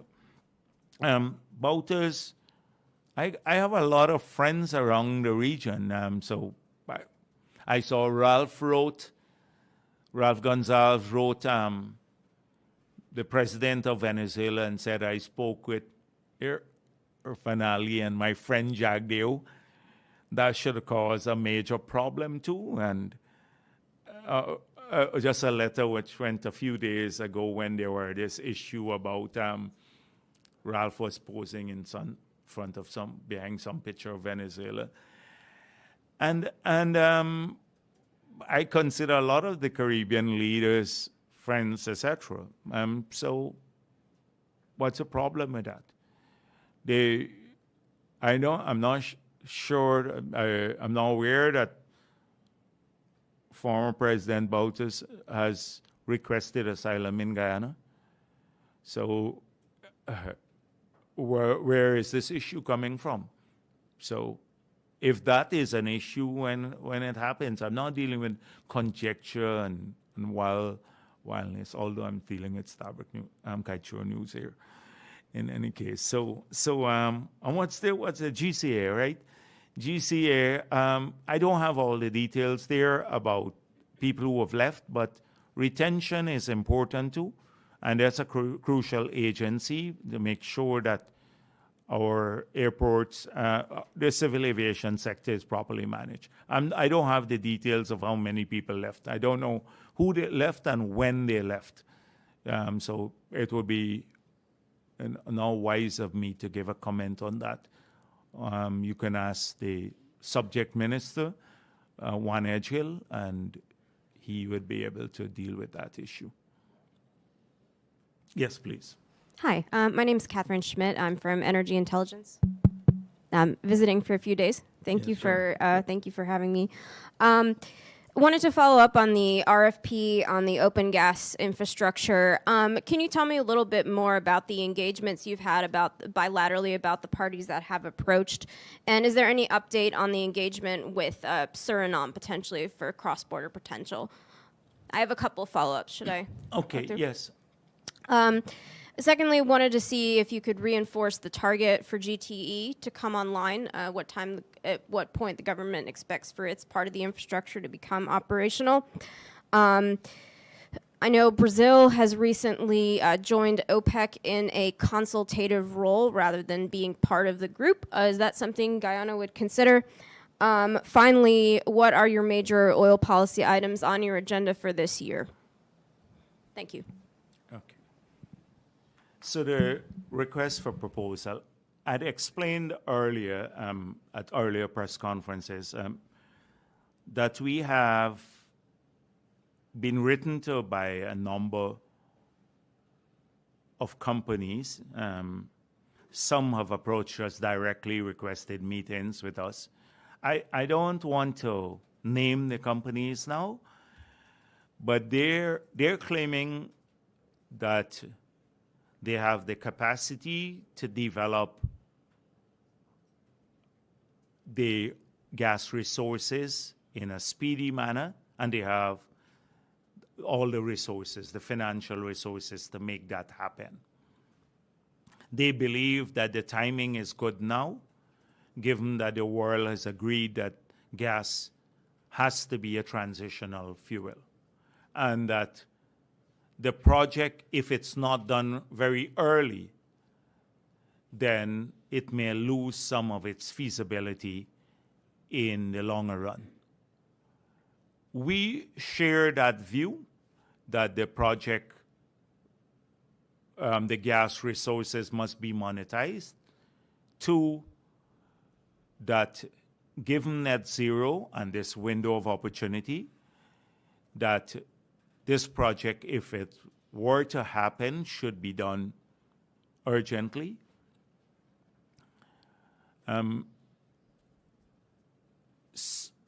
We have discussed this matter with ExxonMobil. We said to them, we believe that we should move to monetizing the gas resources. They continue to claim that a lot of this is associated gas, which is a fact, with the exception of Pluma, which has more gas than oil. And that they need a significant part of this gas to keep the reserve quality going.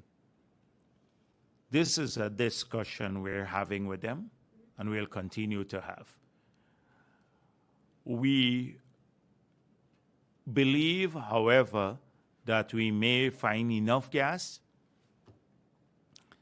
to start the process of monetization. We can achieve both objectives, keep reserve quality going and also develop a purely gas-related industry, either for exports or for value-added activities here in Guyana. So we had a discussion paper that went out. We had a lot of comments on the discussion paper. We're now getting all those comments from oil companies, gas companies, etc., and we're going to finalize the strategy. But the strategy basically is to monetize as quickly as possible. So we share a lot of the thinking with people who've approached us, but we did not want to be accused of working only with individuals, because we don't know whether there are better proposals out there, and most likely you'd have to select one of these. So we thought, even before we complete the grass strategy, since we know our objective, let us explore what the interest is out there and whether it's serious interest. And then we can have that discussion with Exxon, because Exxon will have to be part of this too, because they are 50% owners of the gas. And we can then sit down in a tripartite way and have a discussion around specific projects. So that's the approach that we have taken now, because we wanted greater transparency. We don't want people just to send a piece of paper or come and see us, because there are lots of people who want to come all the time. So we are saying, put in your proposal there. We'll assess it through that process. What's your timeline for it? We want, there's urgency in this, given what I mentioned, but there are lots of moving parts here, and there are also lots of issues we have to still resolve before we can get to a project. So we will focus on it intensely this year. So this is part of our agenda, to focus on it intensely this year, but I don't want to tie us down to a particular time frame, given that there's so many issues still to be resolved. The gas to energy project, the project is moving forward. We've had a delay, not because of finance, not because that the Exxon has not made an investment decision as yet, because some sections of the local media have been carrying this, but because of a slight delay, because of the handing over of the site. The handing over of the site. So the contractor, we had a particular timeline, and that slipped by, I think, about 3 months. We handed it about 3 months later. So we anticipate that's the kind of delay that we, at this point in time, we will encounter. We believe the pipeline would be completed. A lot of work has been done. Spoke with the contractors a week ago, or 2 weeks ago, and they said that they're on track. The turbine should arrive in April of this year, and because they had ordered these turbines, etc. So all the parties are working towards bringing this in by early 2025, and that's the timeline for that project. On OPEC, our position has not changed. We'll stay away from it for the time being. Our position has not changed. Was there a fourth issue? Or those are RFP, the GTE Brazil joining OPEC? I think there was. major oil policy items. Oh, yes, the major. So I don't want to repeat what I said earlier, but we have done a lot of the framework sort of things that we promised in our manifesto that we're going to do. So reforming the NRF, Petroleum Activities Bill, local content law, the conditions for the auction, reforming the fiscal rate, the PSA. These are all big items. Strengthening the EPA and the environmental permits.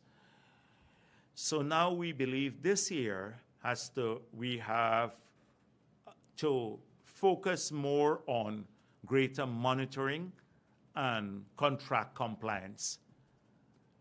So the new law would necessitate and clarify data flow between companies. So we're focused heavily on timeliness of data, the completeness of data, the assessment of the data when it comes from the oil companies, that it's not just stored in a repository. We will then look at monitoring of production. These are all issues to focus on this year. The local content law, we're now doing a complete review to see what worked, what didn't work, what was effective, what was not effective, the loopholes that were exploited in the law, and then we'd have to make adjustments accordingly. So there, I mentioned before, the gas strategy is another important element. So these are just some of the, and of course, the auction, if we can have another auction before year end, we'll probably do one. Depends on the success here too, in the first one. So these are some of the items on our agenda. Welcome. Good afternoon. Good afternoon. Hello. Afternoon. Yes. Yes. Vashani from the newsroom. Just 3 quick questions for me. Just for some clarity on the measure to take VAT and duty off of sport equipment, what exactly is being considered sport equipment? And does that also include equipment used to maintain facilities and even perhaps vehicles for racing?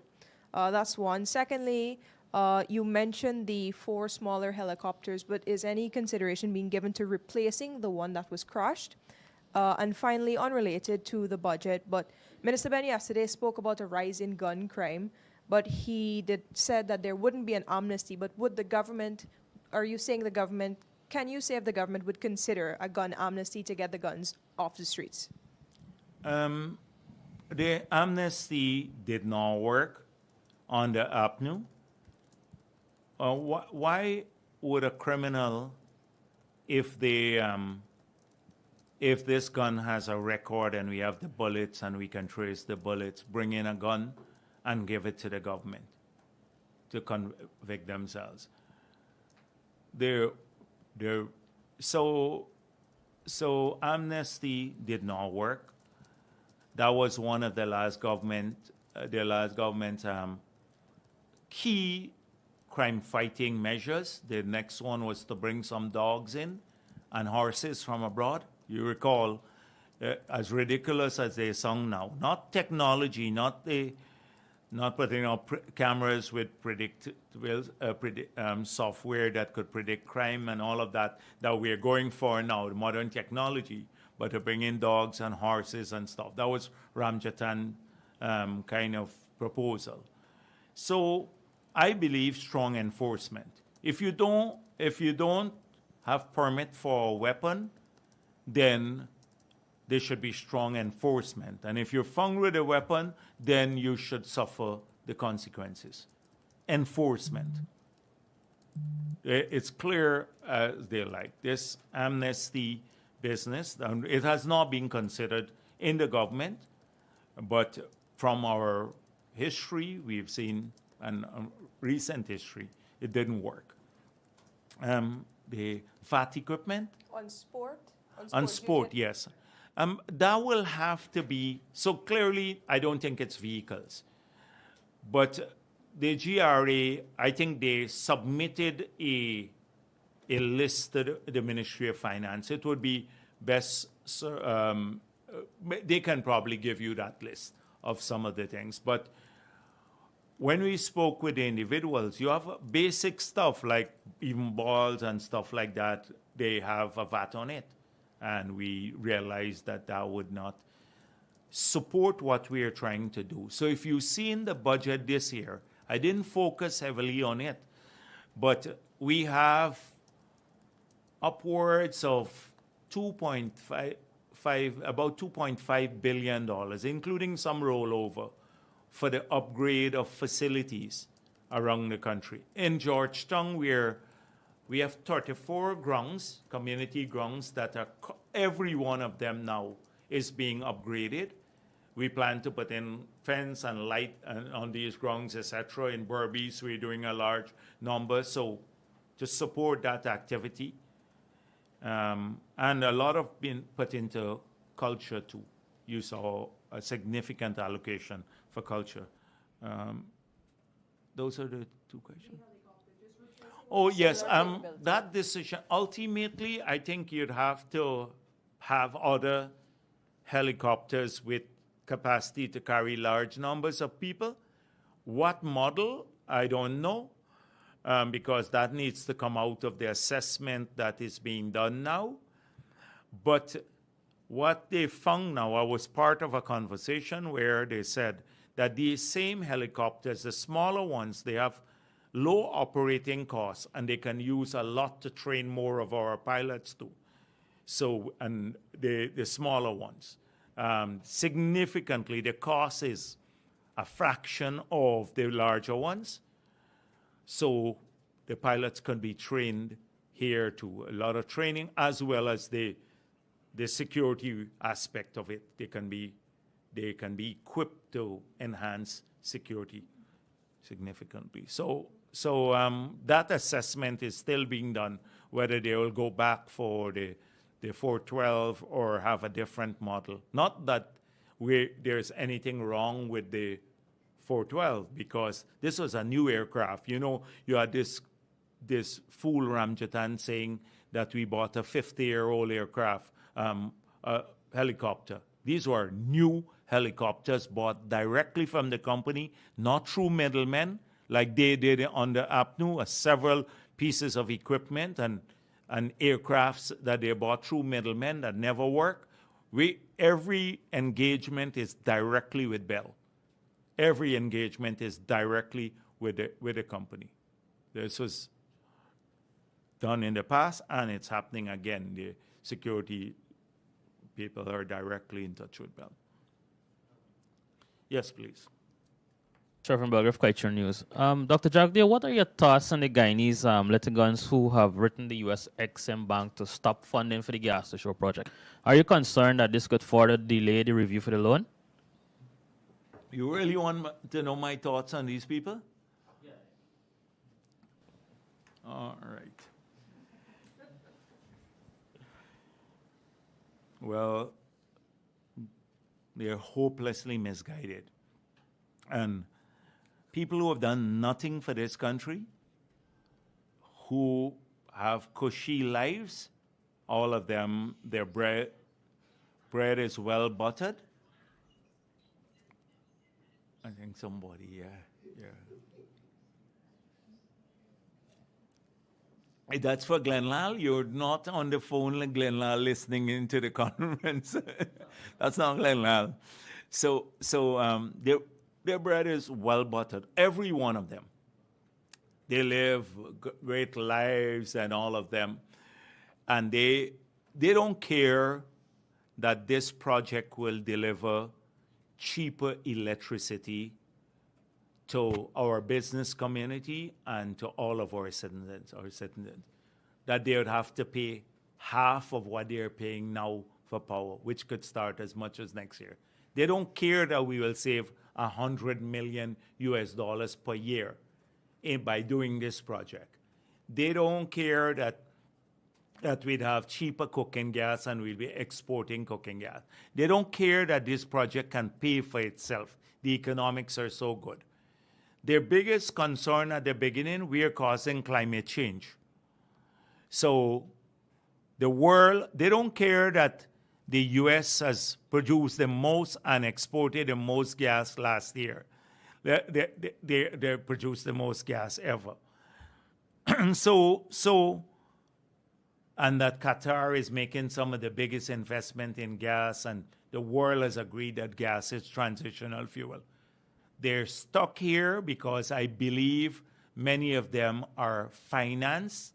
They get resources from groups that want the developed world to remain, or the developing world undeveloped, who have no resonance, their voices have no resonance in policy making in the big countries. They can't stop the U.S. growing its production of fossil fuel, but they come to countries like ours and have agents who do this sort of thing.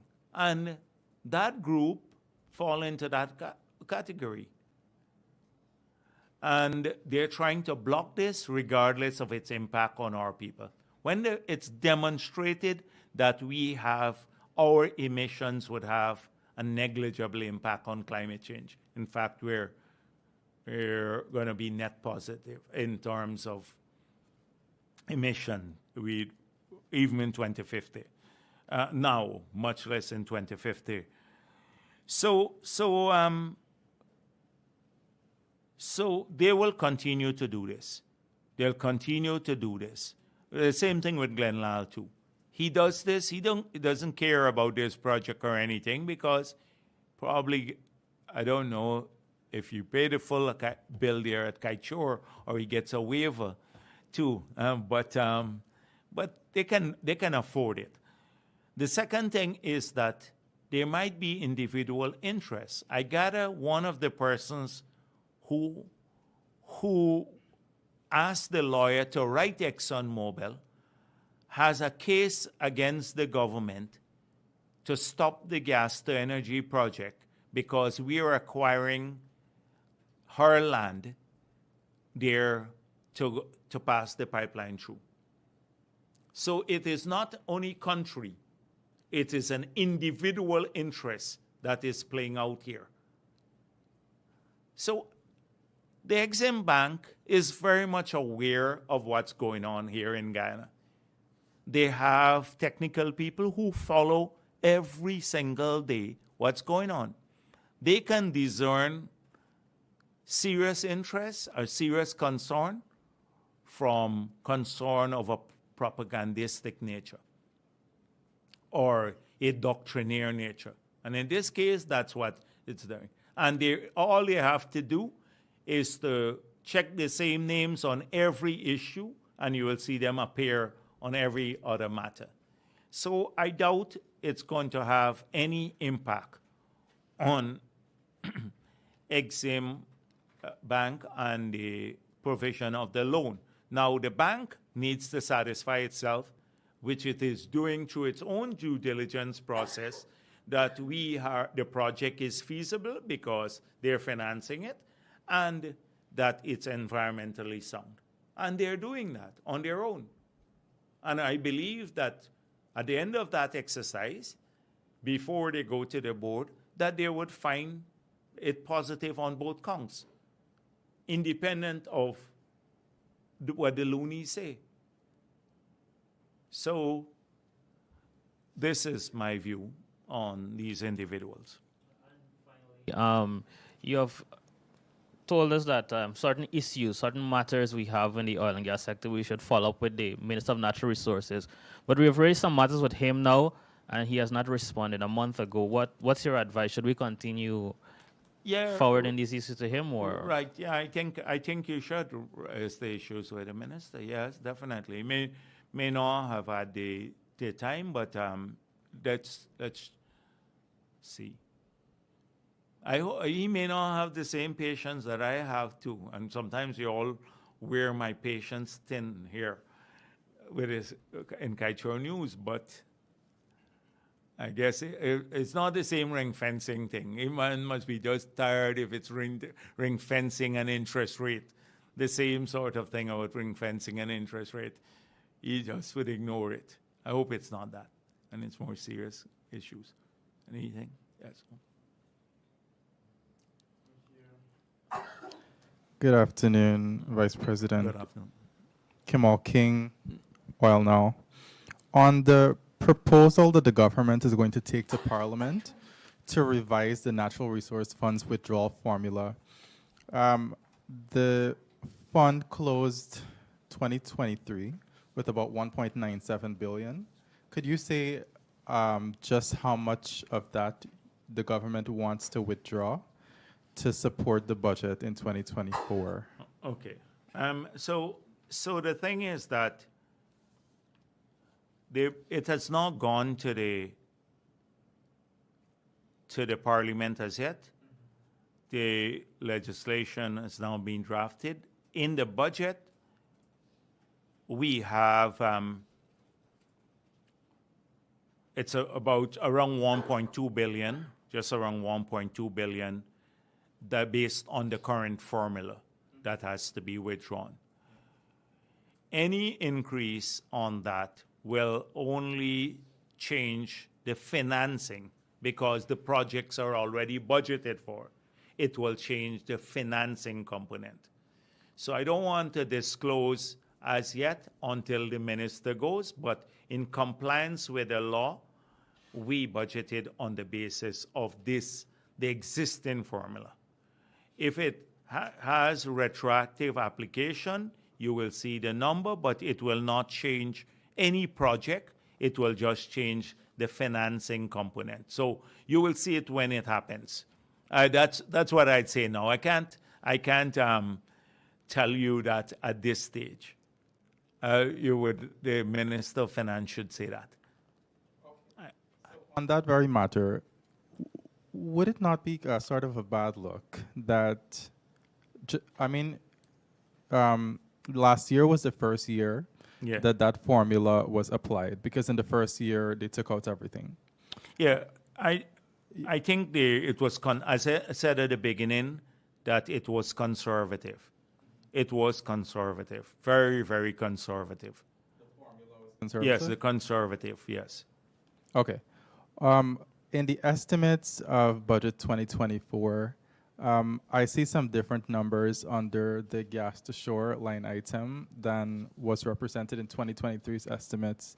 With respect to the portion of the money that is supposed to come from foreign financing, last year it had about 640 something million US.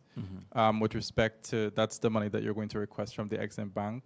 But this year it shows something vastly reduced, about the equivalent of like $320 million. Does that indicate that the government is reducing its request to the Exim Bank? No, we have not reduced the request. A lot of it is timing. Timing too, and some of it will be retroactive financing, because what we have done, we paid the first 100 million, right? So that's why we requested 660. But since then, we have been making payments from the Treasury because the loan has not been approved as yet. So, but then the full sum will be secured, and we'll have it a retroactive financing, basically. So it's a timing issue too. It is how much of it we expect to be done this year versus next year. So you may have, remember, at that time, 2023, we had end December at the end of the project. So you had to budget all the money for the end of the project at end December 2024. If it is shifted, say, to the first quarter of 2025, then some of the money will shift over to 2025's budget. On the invitation to interested investors for the gas development infrastructure, you had talked before during previous press conferences about not being satisfied with what the priority or the pace of Exxon on developing the gas resources. Does this invitation indicate that the government will turn to Exxon and ask them to maybe relinquish their gas fields, the non-associated gas? And I'm trying to get an understanding. The first priority now is to have that discussion with Exxon on the development. We need them to share our view that these resources must be developed and developed urgently because of this timeline. Next, it would be the availability of the gas and how much. We believe that gas must be made available for this venture of this nature. Thirdly, is that would they want to participate in the project as a developer, or would they want to just be to sell their gas, their share of the gas to the project, right? Because if the project is prepared as, so they can, these are decisions that have to be made by them. So that is why I said that there's so many moving parts earlier that we wanted to allow, I didn't want to tie myself down to a timeline. But they understand the urgency of this. And at the end of the day, we have to look at what's good for Guyana. That's what's important for us. Understanding of if there's a hurry with respect to the publication of the invitation for proposals, because it's been published before the finalization of the gas strategy. Won't investors... No, the two are not the same. The gas strategy and the request for proposal, I've explained that. That work can go in parallel. That work can go in parallel. You have heard from me about the thinking in the government. You've heard about why we believe that we have to move early and we have to get the best interests involved. And that is why we're trying to, through a public process, secure that best interest. There's a lot between that, securing the best interest, and finalization of the project that have to be completed. Parallel, the gas strategy will be completed, but this will take some time for that to happen. We believe we can move parallel to each because we already know the objective of the gas strategy, the objective of it.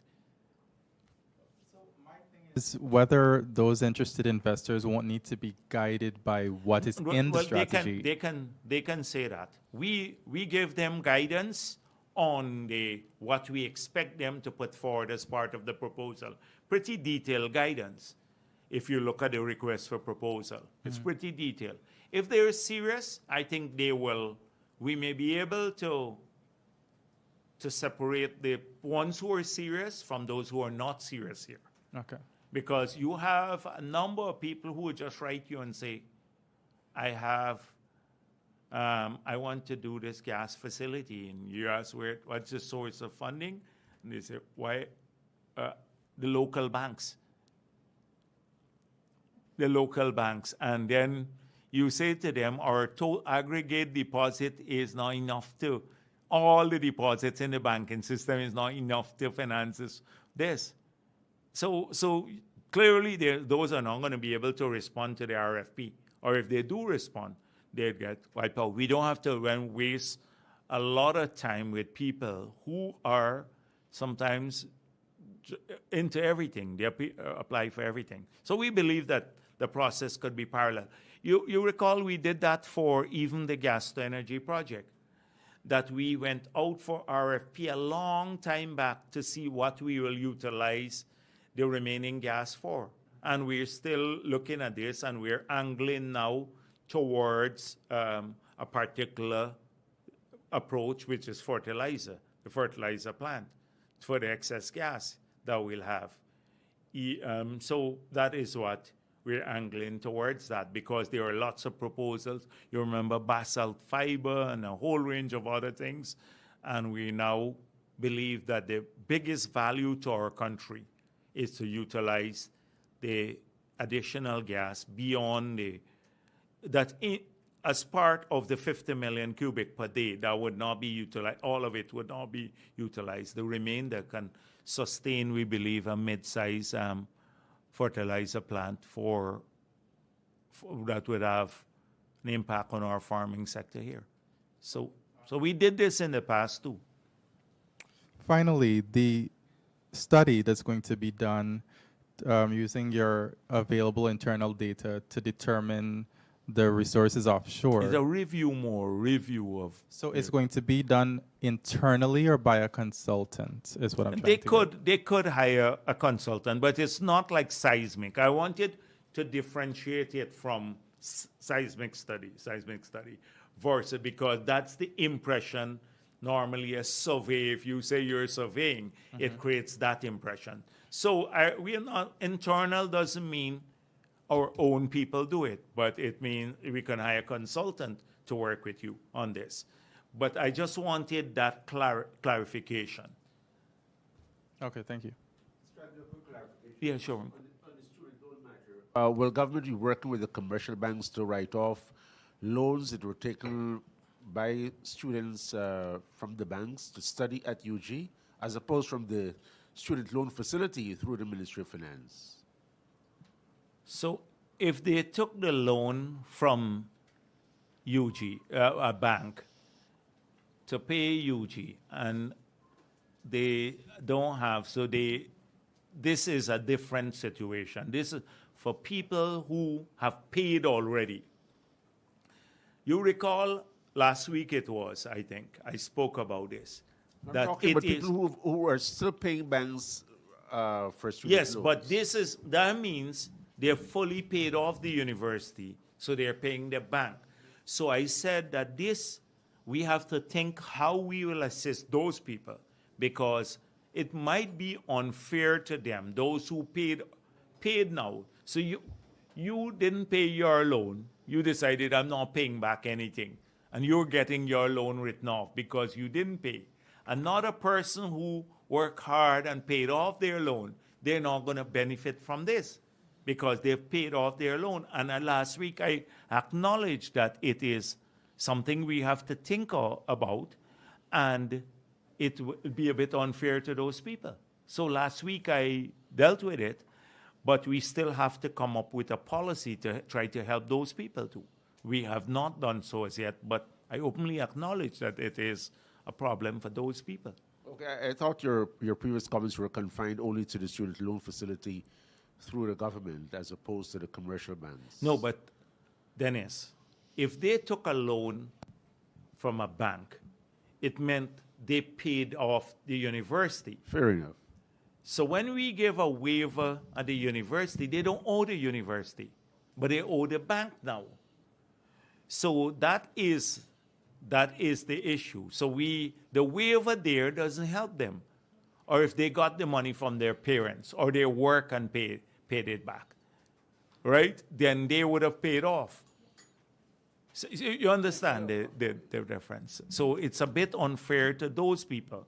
And we have to get the numbers and see what we can do to assist them too. Thank you. Okay, thank you.